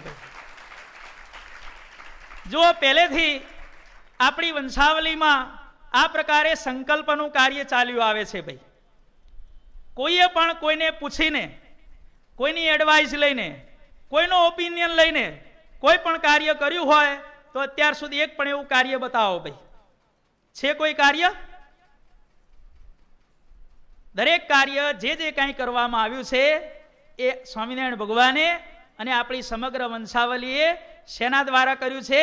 પોતાના સંકલ્પે કરીને, ભગવાનના સંકલ્પે કરી અને બધા કામો અત્યાર સુધી થયા છે. ભાઈ આ ભગવાનનું કાર્ય પૂર્વેના અવતારોએ જે કાર્યો કર્યા એમાં પૂર્વેના અવતારોએ પોતાનું અંગ વાપર્યું હતું, કોઈ જાતનું શસ્ત્ર વાપર્યું હતું, ઇન્સ્ટ્રુમેન્ટ વાપર્યું હતું. ભાઈ આપણી આખી વંશાવલીએ ક્યારે પણ પોતાના શરીરનું અંગ કે કોઈ જાતનું શસ્ત્ર કે કોઈ જાતનું ઇન્સ્ટ્રુમેન્ટ વાપર્યું છે? ભાઈ જે કાર્યો કર્યા, આશીર્વાદથી દુખડા કાપો સંકલ્પે કરીને, અભય વરદય મૂર્તિ આપો સંકલ્પે કરીને, કોમળ કરજન શિર ધરનારા સંકલ્પે કરીને, નિત્ય નવા શણગાર સજો છો સંકલ્પે કરીને. ભાઈ આપણે એમ માનીએ કે હું ભગવાનને વાઘા પહેરાવું છું, એટલે આપણે ભગવાનને વાઘા પહેરાવી શકીએ એવી આપણી શક્તિ ક્યાંથી? ભાઈ એ તો ભગવાન કૃપા કરીને આપણી સેવા અંગીકાર કરે છે. આપણે ભગવાનને વાઘા પહેરાવતા નથી, પણ ભગવાન જાતે વાઘા આપણે જે ધરાવીએ છીએ ને એ પહેરે છે. સમજી લેજો ભાઈ, આપણે પહેરાવતા નથી, પહેરે છે. કેમ? કે પુરુષોત્તમ લીલામૃત ગ્રંથની પ્રસ્તાવનામાં નિર્ગુણાનંદ બ્રહ્મચારીને જ્યારે કેળમાં આંટી આવી, વાઘા પહેરાવતા પહેરાવતા નિર્ગુણાનંદ બ્રહ્મચારીને જ્યારે કેળમાં આંટી આવી, ઉઠી ન શક્યા અને આ બાજુ શણગાર આરતીનો સમય નજીક આવ્યો. ઘણો પ્રયત્ન કર્યો, આજુબાજુ કોઈ સંત નહીં, બ્રહ્મચારી નહીં, કરવું શું? ત્યારે નિર્ગુણાનંદ બ્રહ્મચારી કહે છે કે હે મહારાજ, તમે તો પ્રગટ અને પ્રત્યક્ષ છો, તમે આ પ્રતિમા ભાવે કૃપા કરી અદ્રશ્ય કરો. બહાર બધા સંતો ભક્તો શણગારના દર્શનની રાહ જોઈ રહ્યા છે. પ્રભુ, હું રોજ તમારી સેવા કરું છું, કૃપા કરીને તમે મારી સેવા અંગીકાર કરો છો. પણ હે પ્રભુ, તમે જોઈ શકો છો કે આજે તમારી જ ઈચ્છાથી, કારણ કે જેતલપુરના 5મામાં કહ્યું કે કોઈને રોગ થાય એ પણ અમારી ઈચ્છાથી થાય છે. તમારી ઈચ્છાથી મને કેળમાં આંટી પડી ગઈ છે અને તમારી ઈચ્છાથી હું ઉઠી શકતો નથી. જો ભગવાનની આગળ વાત કરવામાં, પ્રાર્થના કરવામાં આમને કેટલો વિવેક છે. નહીં તો આપણે શું કહીએ, મને તાવ આવ્યો છે, મને કેળમાં આંટી પડી છે, પણ નહીં પ્રભુ, મને આપની ઈચ્છાથી આ થોડું દર્દ થાય છે અને ઉઠી શકું એમ નથી, જેવી આપની ઈચ્છા. પણ પ્રભુ, હવે ભક્તોનો ભાવ પૂરો કરવા માટે આપ આવા આઘાત જલ્દી ધારણ કરી લો કે. અને ત્યાં જ હરિકૃષ્ણ મહારાજે પ્રતિમા ભાવ અદ્રશ્ય કરી અને બધા વાઘા જાતે પહેરી લીધા. ભાઈ જો, નિત્ય નવા શણગાર સજો છો. શું આપણે ભગવાનને શણગાર પહેરીએ છે? ના, કૃપા કરીને આપણી સેવા અંગીકાર કરે છે અને ભગવાન જાતે વાઘા પહેરે છે. ભાઈ, ભક્તોના ભાવે રૂડા થાળ જમો છો, એ પણ સંકલ્પે કરીને. પરચા પ્રગટ દઈ કોડ પૂરનારા, આ પણ સંકલ્પે કરીને. ભાઈ, દિવ્ય જીવનની જ્યોત જગાવે છે, એ પણ સંકલ્પે કરીને. આપ કરતા થઈ કાર્યો દીપાવો, એ પણ સંકલ્પે કરીને. મંગલમય સુખ નિત્ય દેનારા, એ પણ સંકલ્પે કરીને. મૂર્તિના સુખની ગરજ જાણી બિરદ તે પૂરી પાડનારા, એ પણ સંકલ્પે કરીને. બધે સંકલ્પ સંકલ્પ સંકલ્પ અને સંકલ્પ. કોઈ જાતનું સાધન નહીં, કોઈ જાતનું ઇન્સ્ટ્રુમેન્ટ નહીં, બસ ભગવાને સંકલ્પ જ કરવો છે ને. ભાઈ, જીવન પ્રાણ સ્વામી બાપા જ્યારે સુવર્ણ તુલા વખતે એમની નગરયાત્રા નીકળી, ત્યારે સ્વામી બાપા કહે છે કે આટલો બધો માણસોનો સમૂહ જોઈ અને અમને એવો સંકલ્પ થયો. કેટલી વાર? 3 વાર. હે પ્રભુ, આટલા બધા માણસો તમારા દર્શન કરવા આવ્યા છે, તો હે પ્રભુ, આ નગરયાત્રામાં જેણે જેણે ભાવે કુભાવે દર્શન કર્યા હોય, કદાચ એણે તમારા દર્શન ન કર્યા હોય, પણ તમારી દ્રષ્ટિ જેના ઉપર પડી હોય, એવા જીવોનું પણ આ લોકમાં ને પરલોકમાં તમે સારું કરજો કરજો ને કરજો. જો ભાઈ, બધું કામ સંકલ્પથી થાય છે. ભાઈ, પૂર્વેના અવતારો કરતા આપણને મળ્યા જે સ્વામિનારાયણ ભગવાન આ રીતે અત્યંત વિલક્ષણ છે અને એ બધા કરતા આ રીતે વિશિષ્ટ છે. ભાઈ, ભગવાન પોતાનો સંકલ્પ જે રીતે પૂરો કરવો હોય એ રીતે પૂરો કરે. ધણીનો કોઈ ધણી નથી, આપણે ભગવાનના નિયંતા નથી. ભગવાન સંકલ્પ કરે પણ ખરા અને એ સંકલ્પને બીજો સંકલ્પ કરી અને ફેરવે પણ ખરા. સ્વામિનારાયણ ભગવાને સંકલ્પ શું કર્યો હતો? 125 વર્ષ રહેવાનો, પણ પછી સંકલ્પ ફેરવ્યો. બાપાશ્રીએ સંકલ્પ કરેલો 1974માં લીલા સંકેલવાનો, એ સંકલ્પ પણ બાપાએ ફેરવ્યો. આપણા જીવન પ્રાણ સ્વામી બાપાની ઈચ્છા હતી કે કાણ સત્સંગનું કેન્દ્ર સ્થાન છત્રી ઉપર થાય, પણ સ્વામી બાપાએ સંકલ્પ ફેરવ્યો અને આ મણિનગર ધામને જીવન પ્રાણ સ્વામી બાપાએ પોતાના સંકલ્પે કરી અને આ કાણ સત્સંગનું કેન્દ્ર સ્થાન બાપાએ અહીંયા આપણને બનાવીને આપ્યું. ભાઈ, બધું સંકલ્પે કરીને થાય છે. ભાઈ, હવે આપણે ભગવાનનું એક ચરિત્ર જોઈએ કે ભગવાન પોતાનો સંકલ્પ કઈ રીતે પૂરો કરે છે. એક વખતે આપણા ઉપાસ્ય ઇષ્ટદેવ સ્વામિનારાયણ ભગવાને મુક્તાનંદ સ્વામીને આજ્ઞા કરી કે સ્વામી, તમે જામનગર જાઓ કે અને સંતોને લઈ જાઓ કે. મહારાજ, કેટલા લઈ જાઉં? 20 લઈ જાઉં. મહારાજ કે નહીં, 25 લઈ જાઓ. અરે મહારાજ 25, અરે 50 લઈ જાઓ કે. 50. મહારાજ કે 75 લઈ જાઓ.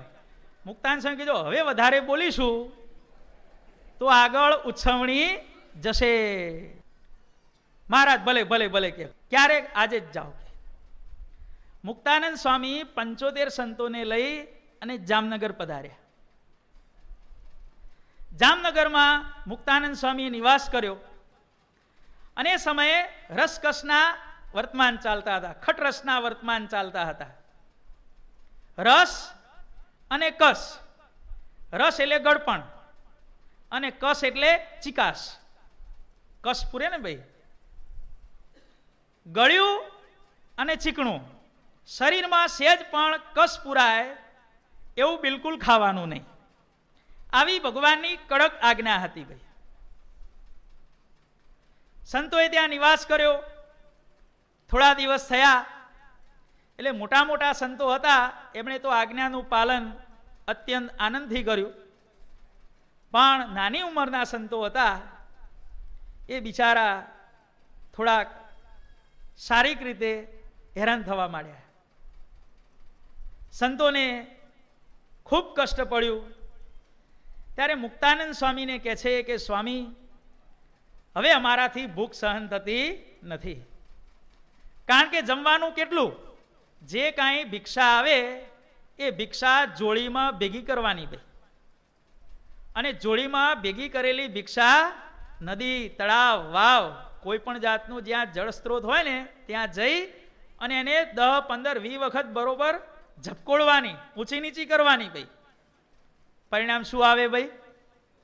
અંદર જે કાંઈ મસાલો, તીખાશ, તેલ જે કંઈ હોય બધો કસ નીકળી જાય. અને પછી જે કાંઈ વધે પંક્તિ કરવાની ભાઈ. અને લીંબુની સાઈઝના ગોળા કરવાના અને એક એક ગોળો આપવાનો. ધારો કે 50 સંતો હોય તો આમ સિનિયોરિટી પ્રમાણે લાઈન બેસે. સૌથી મોટા સંતે પહેલું બેહવાનું, એના પછી દીક્ષા લીધી હોય એને બીજું બેહવાનું, એના પછી દીક્ષાના ક્રમ પ્રમાણે બેસવાનું. 50 સંતો હોય અને 40 ગોળા હોય તો જે છેલ્લા 10 હોય એને ભૂખી રહેવાનું. અને 50 સંતો હોય અને 60 કોળિયા આવે તો દરેકને એક એક કોળીઓ મળે. અને બીજો કોળીઓ કોને જાય? જે સૌથી પહેલા ટોપ સિનિયર સંતો હોય ને એને બીજો કોળીઓ મળે ભાઈ. કારણ કે સાધુમાં મોટો નાનો કોણ કહેવાય ખબર છે? જેણે દીક્ષા વહેલી લીધી હોય એ મોટો કહેવાય. આજે 10 વર્ષનો છોકરો સાધુ થાય અને આવતીકાલે 80 વર્ષનો ડોસો દીક્ષા લે તો પણ આજે થયેલો 10 વર્ષનો સંત આવતીકાલે થયેલા 80 વર્ષના સંત કરતાં મોટો કહેવાય. આ અમારો નિયમ ભાઈ. કારણ કે ભગવાનના જોગમાં જેટલો વહેલો આવ્યો અને જેટલો વહેલો સંસાર છોડ્યો એટલો એ ભગવાનનો વધારે કૃપાપાત્ર કહેવાય. એટલા માટે ભગવાને આ પ્રથા રાખી છે ભાઈ.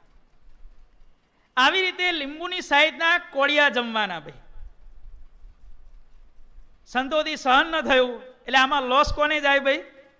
નાના સંતોને લોસ જાય ને ભાઈ. કારણ કે પેલું ફરતું ફરતું પાછો એક એક ગોળો, એક એક ગોળો આમ જાય, વળી પાછો આમ શરૂ થાય. પીરસવાનું આ રીતે. એમાં જે રહી ગયા એ રહી ગયા અને ફાઈ ગયા એ ફાઈ ગયા ભાઈ. જય સ્વામિનારાયણ.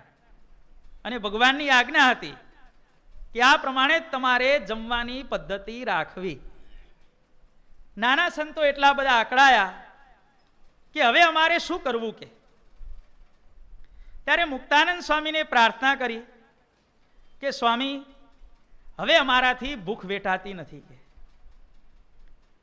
બહુ જ શરીરમાં બળતરા થાય છે કે શું કરીએ કે. મુક્તાનંદ સ્વામી કહે છે કે તમારે શું કરવું છે કે. ત્યારે સંતો કહે છે કે સ્વામી, આ સામેનું જે તળાવ છે ને એમાં કેટલાક શાકવાળા શાક ધોવા માટે આવે છે. એ શાકના પાંદડા ત્યાં પડ્યા છે કે એ શાકના પાંદડા અમને ખાવાની રજા આપો ને કે. મુક્તાનંદ સ્વામી કે ના, કારણ કે ભગવાને શું આજ્ઞા કરી હતી ભાઈ? શરીરમાં કસ પુરાય એવું બિલકુલ નહીં ખાવાનું ભાઈ. કારણ કે લોકમાં કહે છે કે જે લીલું ખાય એ લીલો થાય ભાઈ. જેણે જીવનમાં શાક બહુ ખાધું હોય ને ભાઈ, લીલું શાક, લીલોતરી જેને આપણે કહીએ છીએ, જેણે જીવનમાં લીલોતરી બહુ ખાધી હોય એ કેવો રે? હંમેશા લીલો ને લીલો રે ભાઈ. એની ઉંમર 20 વર્ષ ઓછી દેખાય. 60 વર્ષના હોય પણ જેણે શાક બહુ ખાધું હોય એની ઉંમર કેટલી લાગે? 45 થી 50 ની ભાઈ.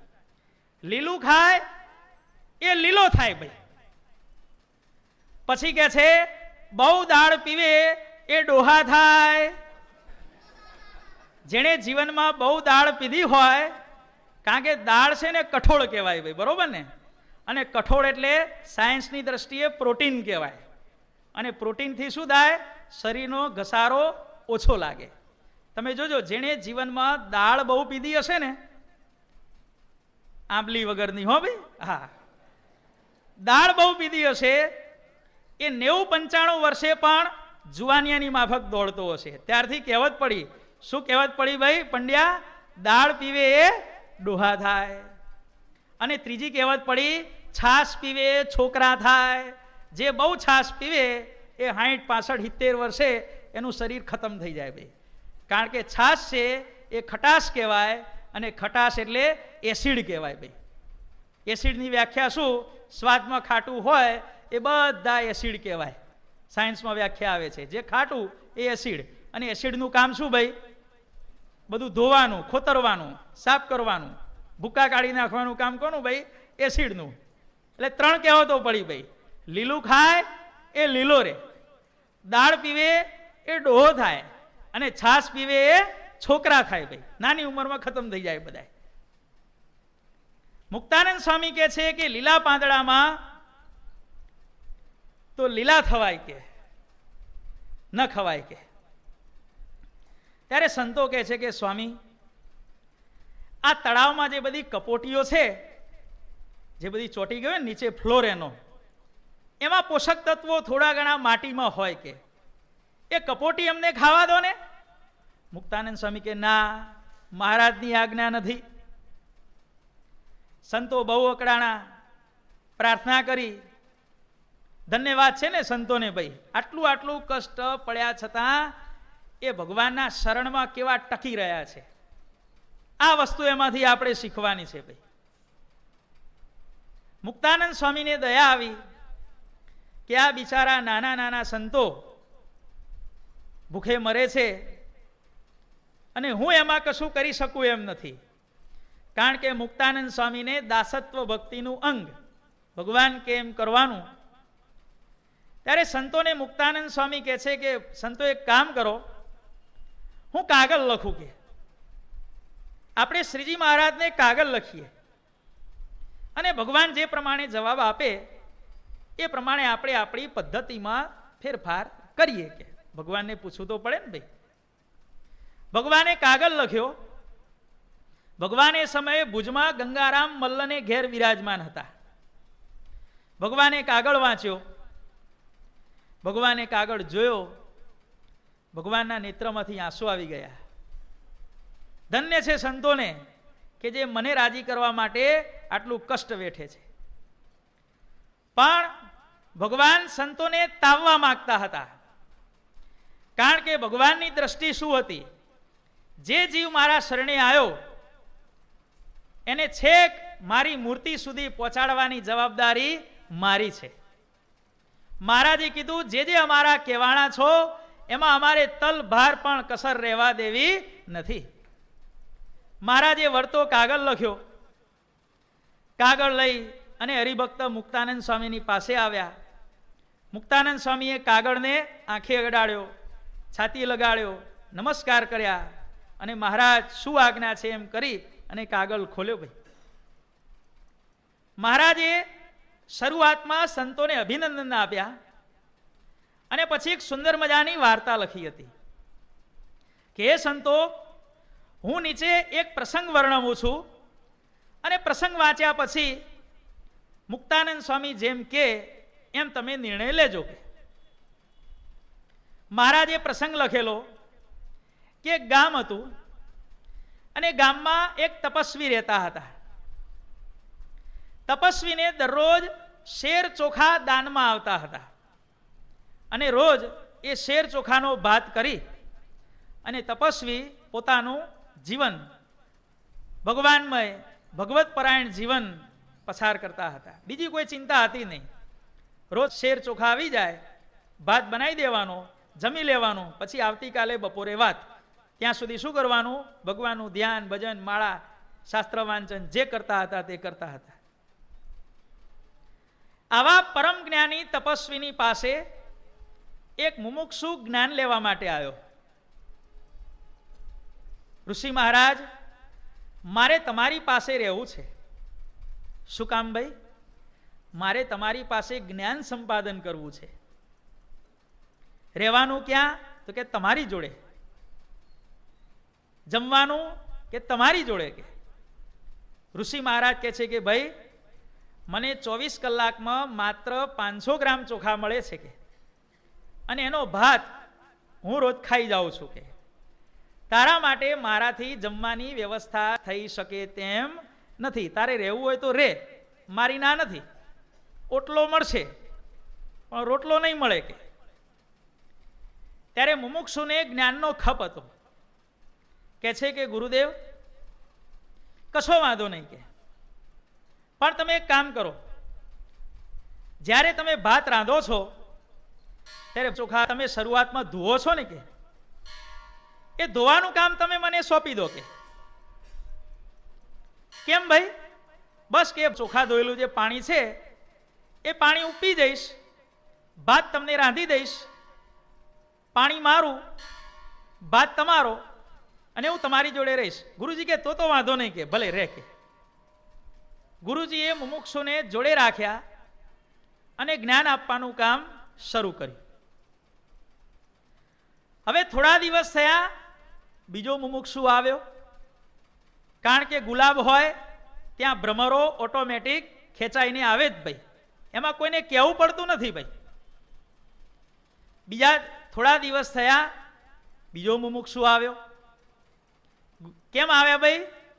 જ્ઞાન લેવા માટે. રહેવાનું જમવાનું અહીં. ગુરુજી કે જો ભાઈ, 500 ગ્રામ ચોખા એનો ભાત હું ખાઉં છું. હવે શરૂઆતમાં જ્યારે ચોખા ધોવામાં આવે છે ત્યારે એનું પાણી આજે તારા ગુરુભાઈ બેઠા છે ને એના ભાગમાં જાય છે. હવે તારે જમવાની શું વ્યવસ્થા કરવાની છે? ત્યારે બીજા મુમુક્ષુએ થોડો વિચાર કરીને કહ્યું કે ગુરુજી, ભલે ભાત તમે જમી જાઓ, ચોખા ધોયેલું પાણી ભલે આ મારો ભાઈ પી જાય, પણ જે તપેલીમાં તમે ભાત રાંધો છો એ તપેલી તમે મને પીરસ્યા પછી મને હોપી દેજો. કેમ ભાઈ? તો કે ગુરુદેવ, તપેલીમાં નીચે તળિયે થોડો ભાત તો ચોંટેલો હોય ને, કઈ બધો કઈ થોડો ખાલી થઈ જાય. કે એ ચોટેલો ભાત ખાઈ અને હું મારું ગુજરાન ચલાવીશ. કે ગુરુજી કે ઓકે, કશો વાંધો નહીં. રજા આપી. થોડા દિવસ થયા, ત્રીજો મુમુક્ષુ આવ્યો ભાઈ. કેમ આવ્યા? જ્ઞાન લેવા માટે. રહેવાનું જમવાનું અહીં. ત્યારે ગુરુજી કે જો ભાઈ, ભાત મારો છે, ચોખા ધોયેલું પાણી આનું છે, તપેલીમાં ચોટેલું આનું છે. હવે તારે શું કરવાનું છે? કે તારે કે ગુરુજી, તમે જે થાળીમાં કે પત્તરમાં જમતા હશો એમાં તમે ચડું કરો છો ને, કે એ ચડું કરેલું પાણી અને તમે ભાત જમો છો સ્વામિનારાયણ, એ તમે જે ભાત જમો છો એ ભાત કંઈ બધો તો નહીં ખાઈ જતા હો ને, કે 5, 10, 20 દાણા થાળીમાં વધતા હશે ને, કે એ ખાઈને હું રહીશ. કે આટલી વાત લખી અને સ્વામિનારાયણ ભગવાને સંતોને લખ્યું કે મુમુક્ષુઓ જે પહેલા હતા એમને પ્રગટની પ્રાપ્તિ નહોતી, સાક્ષાત ભગવાનની પ્રાપ્તિ નહોતી, તેમ છતાં પણ ચોખાનું ધોયેલું પાણી, તપેલીમાં ચોટેલો ભાત અને ચડું કરેલું ગુરુનું પ્રસાદીનું પાણી પીને પણ પૂર્વેના મુમુક્ષુએ ગુરુનો સંગ કર્યો છે ઈષ્ટદેવની પ્રાપ્તિ માટે. જ્યારે તમને તો મુક્તાનંદ સ્વામી જેવા ગુરુ મળ્યા છે, સદાય પ્રગટ અને સદાય પ્રત્યક્ષ ભગવાનની તમને પ્રાપ્તિ થઈ છે, તો હવે મારે વધારે શું કહેવું? કે એમ લખીને ભગવાન સ્વામિનારાયણ કહે છે કે એ સંતો, હવે મારી વાત હું પૂરી કરું છું અને હવે તમારાથી ભૂખ ન વેઠાય તો મુક્તાનંદ સ્વામી તમને જે પ્રકારે છુટ્ટી આપે એ પ્રકારે તમે જમજો. અને મુક્તાનંદ સ્વામીને પણ ભગવાને લખ્યું કે મુક્તાનંદ સ્વામી, તમે પણ સંતોને છુટ્ટી આપજો. મુક્તાનંદ સ્વામી કહે છે કે બોલો સંતો, આ ભગવાનનો કાગળ, બોલો હું શું છુટ્ટી આપું કહો. ત્યારે સંતો કહે છે કે સ્વામી, હવે અમારે કોઈ પણ જાતની છુટ્ટી જોઈતી નથી. ભગવાનની આજ્ઞાથી અમારા જીવનમાં જે કાંઈ દુઃખ આવશે એને સહન કરીશું અમે બધાએ, કે તમે ચિંતા ન કરશો. કે જેમ ભગવાનને અમારા ઉપર વિશ્વાસ છે તો અમે પણ ભગવાનને અમારામાં વિશ્વાસ થાય એવું વર્તન કરી અને અમે દેખાડીશું. કે ભલે ને ગમે તેટલું ભૂખી રહેવું પડે, કે અમે હવે તૈયાર છીએ, કે હવે અમે આ મૂળાના પાંદડા કે આ કપોટીઓ ખાવાની રજા અમે તમારી જોડે નહીં માગીએ. આ પ્રમાણે સંતો દુઃખ વેઠી અને સર્વત્ર જેમ મુક્તાનંદ સ્વામીને 75 સંતો લઈ જવાની આજ્ઞા કરી, એમ બ્રહ્માનંદ સ્વામી, ગોપાળાનંદ સ્વામી બાપા બધાને થોડા થોડા સંતો આપી અને મહારાજે બધે વિચરણ કરવા મોકલેલા. અને જ્યારે જેઠ મહિનાનો સમય થયો, વરસાદ આવું આવું થઈ રહ્યો, ત્યારે બધાએ સંતો ક્યાં આવ્યા ભાઈ? ગઢપુરમાં આવ્યા. ભગવાને બધાની વાતો સાંભળી. મહારાજ અમને આવી તકલીફ પડી, અમને આવી તકલીફ પડી, પણ મહારાજ તમને રાજી કરવા માટે અમે બધું એ સહન કર્યું. મહારાજ સંતો પર ખૂબ રાજી થયા. મહારાજને થયું કે ધન્ય છે આ સંતોને, કે એ સંતોને હું શું આપું. કે અને ત્યાં જ ભગવાને શું કર્યું ભાઈ? શું કર્યું? ભગવાને દરેક જીવનમાં જે કાર્ય કર્યું એ શેના વતે કર્યું ભાઈ? સંકલ્પ. બોલો ભાઈ, શું કર્યું ભગવાને એ વખતે? સંકલ્પ કર્યો ભાઈ, કે મારે સંતોને ચાતુર્માસ 4 મહિના મારે બરોબર જમાડવા છે. કે ભલે હવે મારી આજ્ઞાથી ભૂખ્યા રહ્યા, હવે મારે બધાને બરોબર જમાડવા છે. કે ભગવાનનો સંકલ્પ ક્યારે મિથ્યા થાય ભાઈ? ન થાય હો. આપણે સંકલ્પ કરીએ મિથ્યા થાય. કેમ? કે આપણા સંકલ્પો સિદ્ધ થાય તો આખા વિશ્વનો દાટ વળી જાય એવા બળવાન સંકલ્પો આપણા હોય છે ભાઈ. આપણા સંકલ્પો સિદ્ધ નથી થતા એનું કારણ આ છે ભાઈ. જો આપણા સંકલ્પો સિદ્ધ થાય ને તો આપણા સિવાય વિશ્વમાં કોઈ પણ વ્યક્તિ હયાત રહે નહીં. હું થાય કે ન થાય ભાઈ? રસિકભાઈ, થાય કે ન થાય? એટલે થાય ભાઈ, કોઈ ના રે ભાઈ. આપણા સંકલ્પો સિદ્ધ નથી થતા એનું કારણ કે આપણા સંકલ્પમાં ક્યારે પણ કોઈનું ભલું હોતું નથી. નકરો આપણો સ્વાર્થ જ હોય છે, જ્યારે ભગવાનના સંકલ્પમાં નકરો પરમાર્થ હોય છે ભાઈ. આટલો ફેર છે ભાઈ. હવે ભગવાને સંકલ્પ કર્યો સંતોને 4 મહિના જમાડવાનો. સંકલ્પ થયો એટલે મિકેનિઝમ આખી શરૂ થઈ. જેમ સ્વિચ પાડો, મોટું કારખાનું હોય એની મેઇન સ્વિચ પાડો એટલે બધા મશીનો, ચક્રો, જે પટ્ટા બધું ફરવા માંડે ને ધીરે ધીરે ભાઈ, ઝૂમ ઝૂમ ઝૂમ કરતું. પેલી ગાડીને તમે ચાવી મેળો, ચૂચું ચૂચું કરતી કેવી ગાડી ચાલુ થાય, એમ ભગવાને સંકલ્પ કર્યો અને વિશ્વની આખી મિકેનિઝમ શરૂ થઈ ગઈ. બન્યું એવું કે એ સમયે પંચાળાના ઝીણાભાઈ પોતાના કુટુંબી સાથે ગઢપુરમાં ભગવાનના દર્શન કરવા આવેલા. ઝીણાભાઈની સાથે એમનો નાનો દીકરો, આ 8-10 વર્ષના છોકરા બેઠા છે ને ભાઈ, એવો નાનો છોકરો, હઠી એનું નામ હતું ભાઈ. હઠી નામનો છોકરો ગઢપુરમાં, કારણ કે નાના છોકરાને કામ કેવું હોય ભાઈ, સભામાં બેસવાનું હોય નહીં, જ્યાં ત્યાં રખડતા હોય. ત્યાં ઝીણાભાઈનો છોકરો હઠી ફરતો ફરતો ફરતો ક્યાં પહોંચ્યો? ગઢપુરમાં, જ્યાં જૈનના ઉતારા હતા, જૈન સાધુઓનો નિવાસ હતો, ત્યાં જઈને પહોંચ્યો.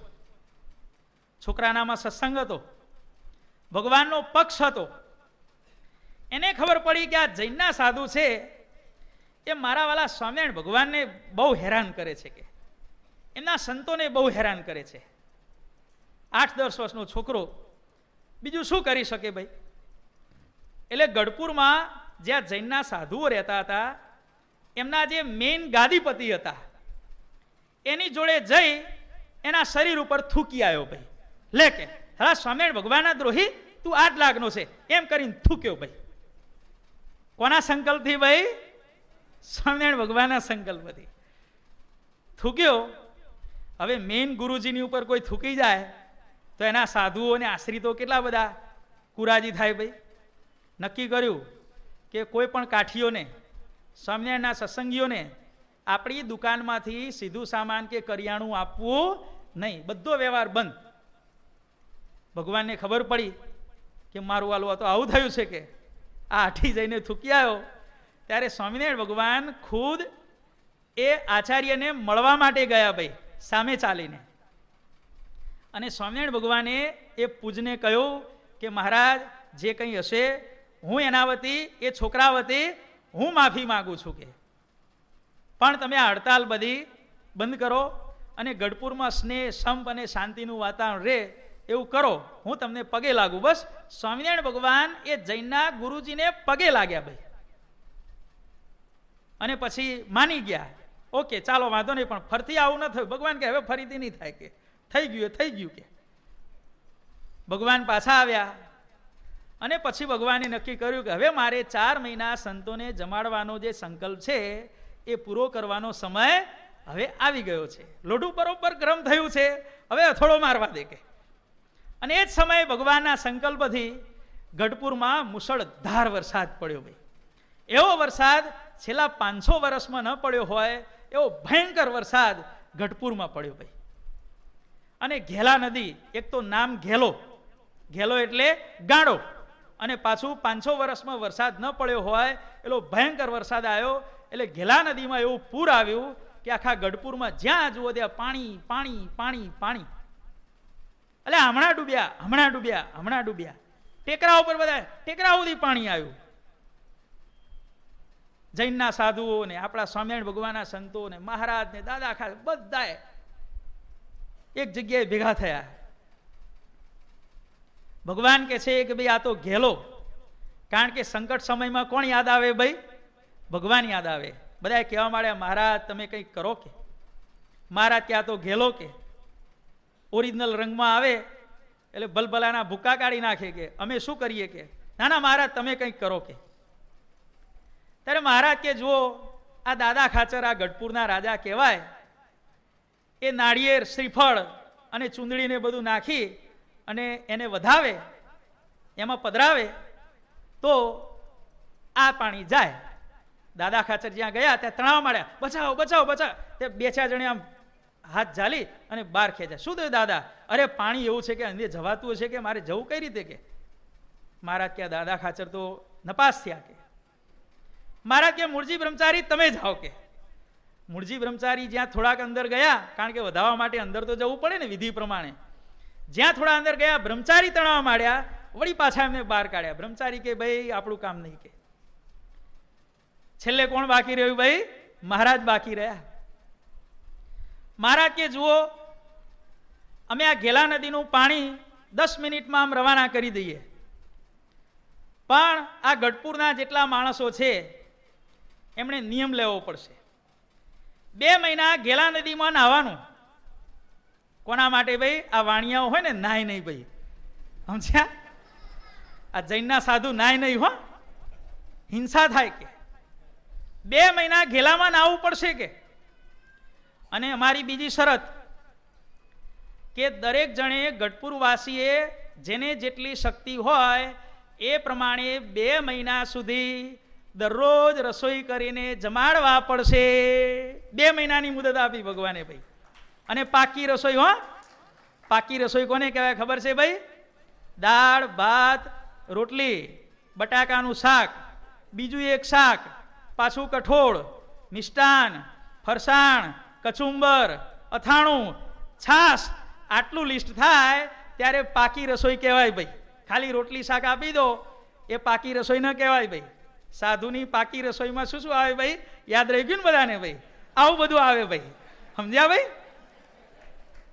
પાકી રસોઈ આપવી પડશે કે 2 મહિના સુધી. બોલો નામનો ધાવો, નહીં તો આ પાણી આવે છે. અરે મહારાજ ઉભારો ઉભારો ઉભારો કે. પેલો કે હું 2 સંતોને લઈ જઈશ. મહારાજ કે ચલો ઓકે. પેલા કે હું 5 જણને લઈ જઈશ. પેલો કે હું 10 ને લઈ જઈશ. પેલો કે હું 7 ને લઈ જઈશ.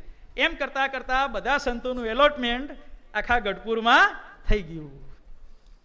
અને જ્યાં બધાએ નક્કી કર્યું ત્યાં ભગવાને ઘેલા નદીના પાણીમાં જેવો પોતાના ચરણનો અંગૂઠો બોળ્યો કે 5 મિનિટની અંદર ઘેલા નદીનું પાણી હળહળાટ કરતું પાછું જતું રહ્યું ભાઈ. જો આ ભગવાનનો સંકલ્પ. હઠી થૂંક્યો, ડખો થયો, એમને સીધા કરવા માટે ભગવાને વરસાદ કર્યો, પૂર લાવ્યા અને પૂર પાછું કાઢ્યું. શા માટે? ભગવાને 4 મહિના સંતોને જમાડવાનો સંકલ્પ કર્યો હતો. એટલે 2 મહિનાની વ્યવસ્થા તો જાણે કે હવે થઈ ગઈ. અષાઢ સુધી એકાદશીથી પ્રોગ્રામો ચાલુ થયા. એકાદશીઓ નકોડી કરવાની, વચ્ચે બીજા કોઈ ઉપવાસ નહીં, કોઈ ધાણાપાણા નહીં. મહારાજ કે બધું પછી કે 4 મહિના જમો જ કે બસ, બીજી વાત નહીં કે. 2 મહિના વ્યવસ્થા થઈ ગઈ. 2 મહિના વાણિયાઓ રોજ ગેલા નદીમાં જઈ અને નાવા જાય. ગમતું ન હોય પણ શું કરે ભાઈ, જવું તો પડે ને ભાઈ. જો મહારાજ કે એક જણો નાવા નહીં જાય તો ફરીથી ગેલા નદી ગઢપુરમાં પેશે, પછી અમારી જવાબદારી નહીં, સમજી લેજો કે. ભગવાને બધાને બાંધ્યા હતા, કારણ કે વાણીઓ કાણીઓ અને સ્વામિનારાયણીઓ કોઈ ન છેતરાય તો ખુદ સ્વામિનારાયણ ભગવાન કોઈ દિવસે છેતરાય ભાઈ? હે, કોઈ દિવસે ન છેતરાય ભાઈ. આવું થયું. એટલે 2 મહિના તો બરોબર વ્યવસ્થા થઈ ગઈ. અષાઢ સુદ એકાદશી, પછી શું આવ્યું ભાઈ? શ્રાવણ સુદ એકાદશી. શ્રાવણ વધ પૂરો થવા આવ્યો અને 2-3 દડા બાકી રહ્યા. ભગવાન વિચાર કરે છે કે મારું વાલું 2 મહિનાની વ્યવસ્થા તો થઈ ગઈ, હવે 2 મહિનાનું જે બાકી કામ રહ્યું એનું શું કરવું? ભગવાન વળી સંકલ્પ કરે છે. રાત્રિનો સમય છે, 500 પરમહંસો, 600-700 હરિભક્તો અને 600-700 બાઈઓ પણ સભામાં બેઠી છે ભાઈ. ભાદરવા સુધી ચોથનો દિવસ છે, ગણેશ ચોથનો દિવસ. અને રાત્રિના સમયે ભગવાન સભામાં બેઠા બેઠા ચંદ્રની સામે જોઈ રહ્યા છે. ભગવાને ઘણીવાર સામું આમ ચંદ્ર સામું જોયું એટલે બધા સંતોએ ચંદ્ર સામું જોવા માંડ્યા. સંતો ચંદ્ર સામું જોવા માંડ્યા એટલે હરિભક્તોએ ચંદ્ર સામું જોવા માંડ્યા. હરિભક્તો ચંદ્ર સામું જોવા માંડ્યા એટલે બધી બહેનો સભામાં બેઠી હતી એ પણ ચંદ્ર સામું જોવા માંડી. અને પછી મહારાજે દ્રષ્ટિ નીચી કરી ત્યારે મહારાજ બધા સંતો ભક્તોને બાઈઓને અલ્યા કે તમે શું કરો છો, નીચું જુઓ, નીચું કે. મહારાજ કે કેમ બધાએ ઊંચું જોયું? કે મહારાજ તમે ઊંચું જોતા હતા, અમારે ઊંચું જ જોવાનું હોય ને, કે તમે શું જુઓ છો? તમે ચંદ્ર જોતા હતા, અમે ચંદ્ર જોયો. મહારાજ કે ભાઈ આજે ભાદરવા સુધી ચોથ છે ને, એનું બીજું નામ, ભલે એનું ઉપરથી નામ હોય ગણેશ ચોથ, પણ ગણેશ ચોથનું બીજું નામ શું છે ખબર છે ભાઈ? ઝઘડા ચોથ. શું ભાઈ? વિઘ્ન ચોથ કહેવાય છે ને, વિઘ્ન એટલે ઝઘડો, ડખા ચોથ કહેવાય છે ભાઈ. શું કહેવાય ભાઈ? ગણેશ ચોથને શું કહેવાય ભાઈ?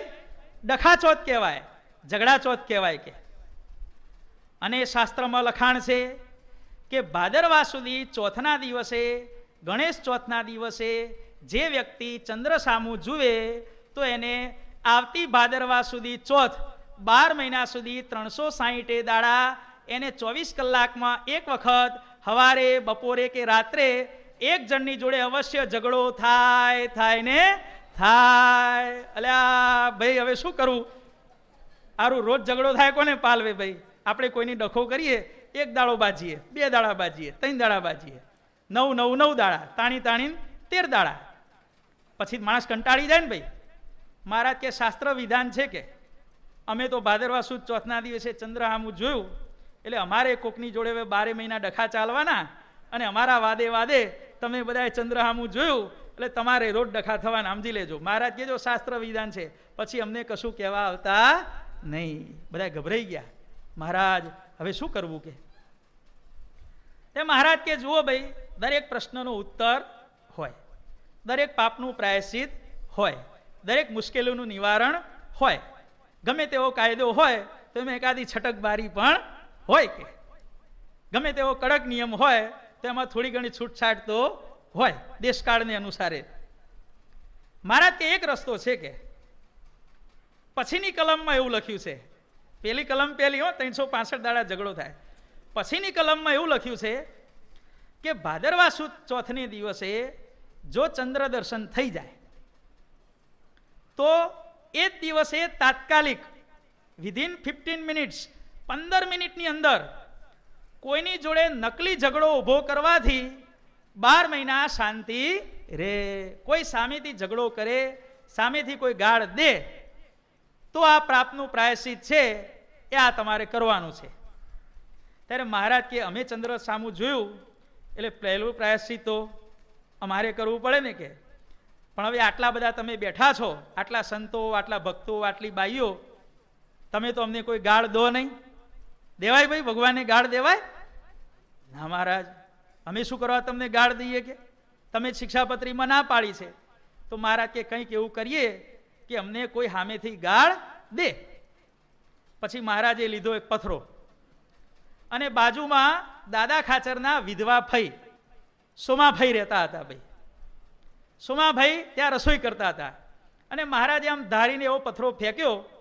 તે રસોઈ કરતી વખતે એ જ્યાં રસોઈનું કામ કરતા હતા ત્યાં પથરો ત્યાં આવીને પડ્યો. મહારાજને આ પ્રમાણે કરવું. સોમાભાઈના રસોઈના પાત્રમાં પથરો આવીને પડવો. સોમાભાઈને ખબર નથી હો કે ભાઈ આ મહારાજે પથરો ફેંક્યો છે. એટલે આ કયો મારો પીટ્યો કે પથરો ફેંકે છે, તારા છાજિયા લઉં કે તારું સત્યાનાશ જાય કે, આવી વિધવાની સામે આવા પથરા ફેંકતા તમને શરમ નથી આવતી? મુઆ લાજો લાજો કે. આવું સોમાભાઈ બોલ્યા. મહારાજ કે અમે હવે પ્રાયશ્ચિતમાંથી છૂટ્યા, હવે તમારું તમે જાણો બધાએ. એટલે આ કે અમારે શું કરવું કે? તો મહારાજ કે જે અમે કર્યું, અમે ચંદ્રમાં સામું જોતા હતા, તમે ચંદ્રમાં સામું જોવા માંડ્યા. અમે જેમ સોમાભાઈના ખર ઉપર પથ્થર નાખ્યો એમ તમે બધાએ પથ્થરો નાખો, અને જેટલો પથ્થરો મોટો નાખશો એટલી શાંતિ વધારે થશે. 500 સંતો, 500 હરિભક્તો, 500-700 બહેનો બધાએ પથરા લીધા અને પથ્થરોની વૃષ્ટિ ક્યાં કરી ભાઈ? સોમાભાઈના ઘર ઉપર. અને પેલા તો ભાઈ ગાળો દેતા દેતા બહાર આવ્યા. પણ જ્યાં મહારાજને જોયા કે સંતો ભક્તોને બાઈઓ મારા ઉપર, મારા ઘર ઉપર ભગવાનની આજ્ઞાથી પથ્થર ફેંકે છે, એટલે એમણે કોઈ પણ જાતની ઓડિટ કે આર્ગ્યુમેન્ટ કરી નહીં, સીધા હાથ જોડીને ઊભા રહ્યા. હવે આવા 1000 1500 પથ્થરોનો મારો થાય ત્યાં પહેલાના જમાનાના ઝૂંપડા જેવા ઘર, શરદભાઈ સલામત રે ભાઈ, ઘર પડી ગયું. મહારાજ કે આવી વિધવાનું ઘર પાડતા તમને બધાને શરમ ના આવી કે? હવે એને ઘર કોણ બાંધી આપશે કે? દાદાની ફઈ છે ને કે દાદા હવે હું તારા દરબારમાં રહેવાનો નથી, જા, તારા ઘરનો ત્યાગ કે, તારા ઘરમાં રહીને મારે શું કરવાનું કે? આવી વિધવા ફઈને મેં તો તમને પથ્થરો નાખવાનું કીધું હતું, ઘર પાડી નાખવાનું થોડું કીધું હતું કે? ત્યારે બધા કે મહારાજ હવે જે થયું થયું, ના નહીં ચાલે કે હવે અમે દાદાના ઘેર રહેવાના નથી. મહારાજ સીધા ઉપડ્યા હરજી ઠક્કરને ઘેર. દાદા ખાચર પાછળ પડ્યા. મહારાજ નહીં, તારા ઘેર તો નહીં જ કે. મહારાજ તમે કોઈ એમ કરો નહીં, ઉભો રે કે મને પહેલા તો જવા દે, એક વાર તો જવા દે કે પછી આપણે વાત કરીએ. હરજી ઠક્કરને ત્યાં મહારાજ રાત રહ્યા અને દાદા ખાચરે ભગવાને પ્રાર્થના કરી, ખૂબ પ્રાર્થના કરી. ત્યારે મહારાજ કહે છે કે દાદા હું તારા દરબારમાં આવું ખરો, પણ હાલ ને હાલ આ તારી ફઈનું નવું મકાન બનાવવાનું છે, એનો પાયો ખોદ.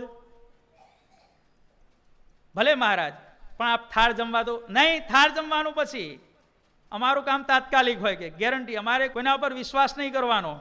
ભગવાને શિક્ષાપત્રીમાં શું લખ્યું? પોતાના પુત્ર સાથે પણ લખાણ વગર વ્યવહાર નહીં કરવાનો. અમારું કામ પાક્કું હોય ભગવાન કે, સેજે એમાં તિરાડ કે હોલ કે બીજું કશું ન હોય કે. અમારું કામ એટલું બધું હજડબંબ હોય, એમાં કોઈ પણ અમારી ભૂલ ન કાઢી શકે કે. પેલો પાયો ખોદાય પછી તારા દરબારમાં આવું કે. ભલે મહારાજ, પણ આપ પધારો. પધાર્યા ભગવાન અને સંતો ભક્તોને ભગવાને આજ્ઞા કરી કે ભાઈ પાયો ખોદવા માંડો. પાયો ખોદવા માંડ્યા અને ખોદતા ખોદતા એક સોના મોરોનો ચરુ નીકળ્યો. 50,000 રૂપિયા નીકળ્યા ભાઈ પાયામાંથી. કોઈને ખબર નહીં હો, દાદા ખાચરને ખબર નહીં, દાદા ખાચરની હાથ પેઢીમાં કોઈને ખબર નહીં કે આ 50,000 રૂપિયા આ સોમાભાઈના ઘરના પાયામાં દાટ્યા હતા.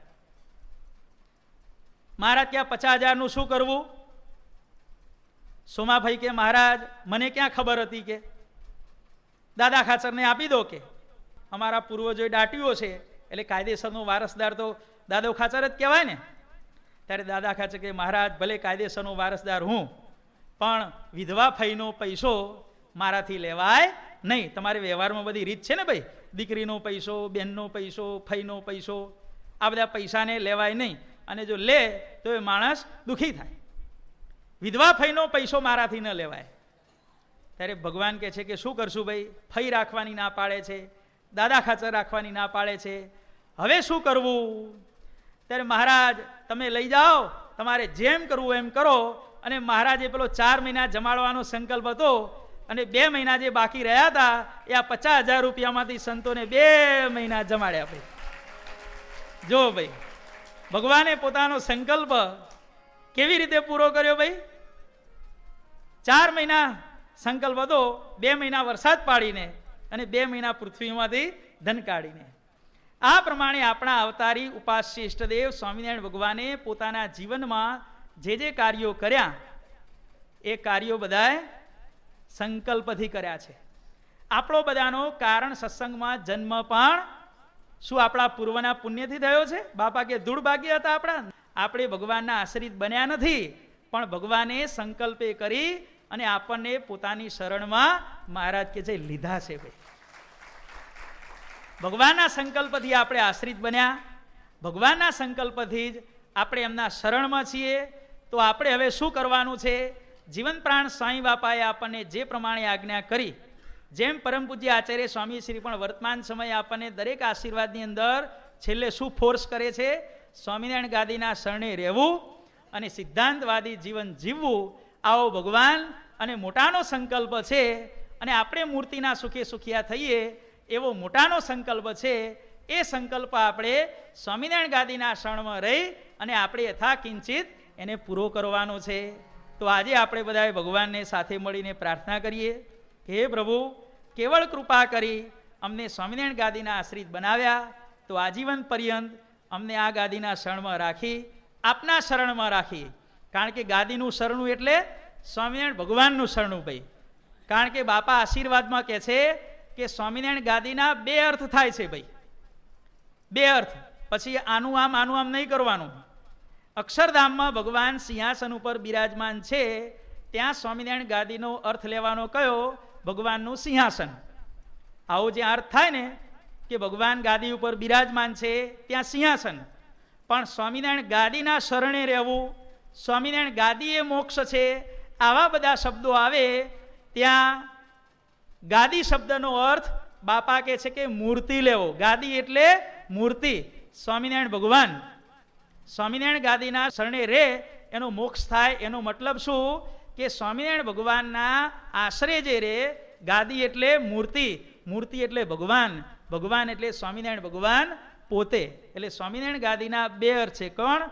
એક તો સ્વામિનારાયણ ભગવાન પોતે, અને સિંહાસન જ્યાં જેવો ઘટતો હોય પ્રસંગે સતી સદૃષ્ટમ આદેશ સ્યાત. આવું પાણીનીનું વચન છે. ઉપદેશ આદિ ઉચ્ચારણમ, જે આદિ મુનિઓ આપણને કહી ગયા એ પ્રમાણે આપણે ફોલો થઈ ભગવાનના આશ્રિત બની સિદ્ધાંતવાદી જીવન જીવી ભગવાન બાપા સાંઈ બાપાને ખૂબ ખૂબ રાજી કરીએ એવી આપણને દિવ્ય બળ બુદ્ધિને શક્તિ આપે. હવે આપણે જે આ પ્રસંગ ચાલે છે ચુનીલાલનો એ આપણે પૂરો કરીએ. બાપાશ્રીએ શું કહ્યું ભાઈ? ચુનીલાલને કહો કે ઘેર થઈને અમારી પાસે આવે.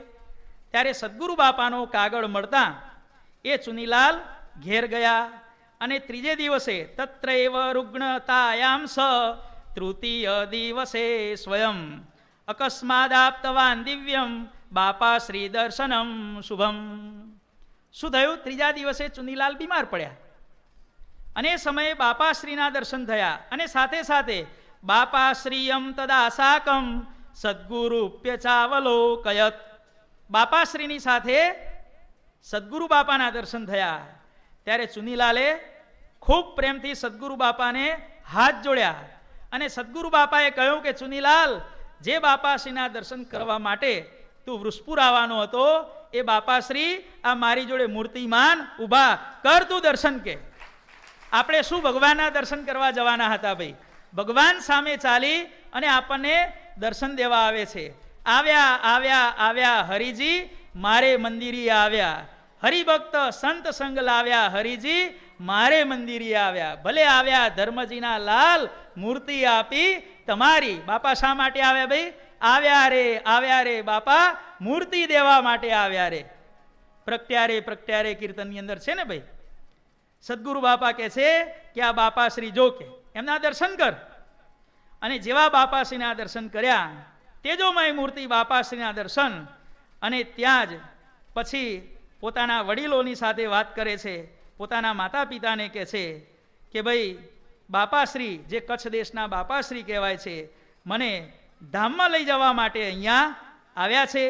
તેજોમય દર્શન થાય છે. ત્યારે કહે છે કે તે તો એમના દર્શન કર્યા નથી. કદાપી ન કૃતમ પૂર્વમ બાપાશ્રી દર્શનમ ત્વયા. તથાપિ ત્વમ કથમ વત્સ જાનીશે દૂર સંસ્થિતમ. આટલે બધે દૂર રહેલા બાપાશ્રીના તે દર્શન કર્યા નથી, ત્યારે તે ઓળખ્યા કઈ રીતે? ચુનીલાલસ્તદા પ્રાહ બાપા શ્રી દર્શનમ શુભમ યજ્જાતમ કારણમ તત્ર કેવલમ સદ્ગુરો કૃપા. શું કે છે? ઓળખાવનારે ઓળખાવ્યા. એ ઓળખાવનાર ઈશ્વર બાપા પણ અત્યારે સાથે દર્શન આપી રહ્યા છે. અને હવે હું જય સ્વામિનારાયણ કહી અને હું હવે બાપાશ્રીની સાથે અક્ષરધામમાં નહીં હો, ક્યાં? એમની મૂર્તિમાં જાઉં છું. બસ કે હવે મને રજા આપો. અને એવમ ઉક્ત્વા સ્વદેહમ સ ત્યક્ત્વા ધામાક્ષરમ યયૌ સ્વકીય સ્મરણે નૈવ બાપાશ્રી સ્વપદમ દદૌ. માત્ર દર્શન કરવાની ભાવના થઈ અને બાપાશ્રી એનો આત્યંતિક મોક્ષ કર્યો. ઇતિ પરમ પવિત્ર માર્તિનાશમ ચરિતમિદમ ગુરુણા પ્રગીત મધ્ધા યહ પરમ ભાવત પઠેદ્ધિ સહરિપદાબ્જ સુખમ લભેત દિવ્યમ. ઇતિ શ્રી સ્વામિનારાયણ ગાદી આદ્યાચાર્ય પ્રવર સનાતન ધર્મ સમ્રાટ ધર્મ ધુરંધર અષ્ટોત્તર સહસ્રોપમ જીવન પ્રાણ શ્રી મુક્ત જીવન સ્વામી બાપા વિરચિતે શ્રી સ્વામિનારાયણ બાપા ચરિત્રામૃત સાગરે શ્રી કારણ સત્સંગ શાસ્ત્રે નવમ પ્રવાહે ચુનીલાલસ્ય ધામ નયન નામ ષષ્ઠ તરંગ. બોલો અક્ષરધામનાધિપતિ સ્વામિનારાયણ બાપાની જય. ઘનશ્યામ મહારાજની જય, હરિકૃષ્ણ મહારાજની જય, સહજાન સાંઈ મહારાજની જય, બાપાશ્રીની જય, સદગુરુઓની જય. સ્વામિનારાયણ ગાદીના આદ્યાચાર્ય પ્રવર ધર્મ ધુરંધર સનાતન ધર્મ સમ્રાટ પરમ કલ્યાણકારી જીવન પ્રાણ સ્વામી બાપાની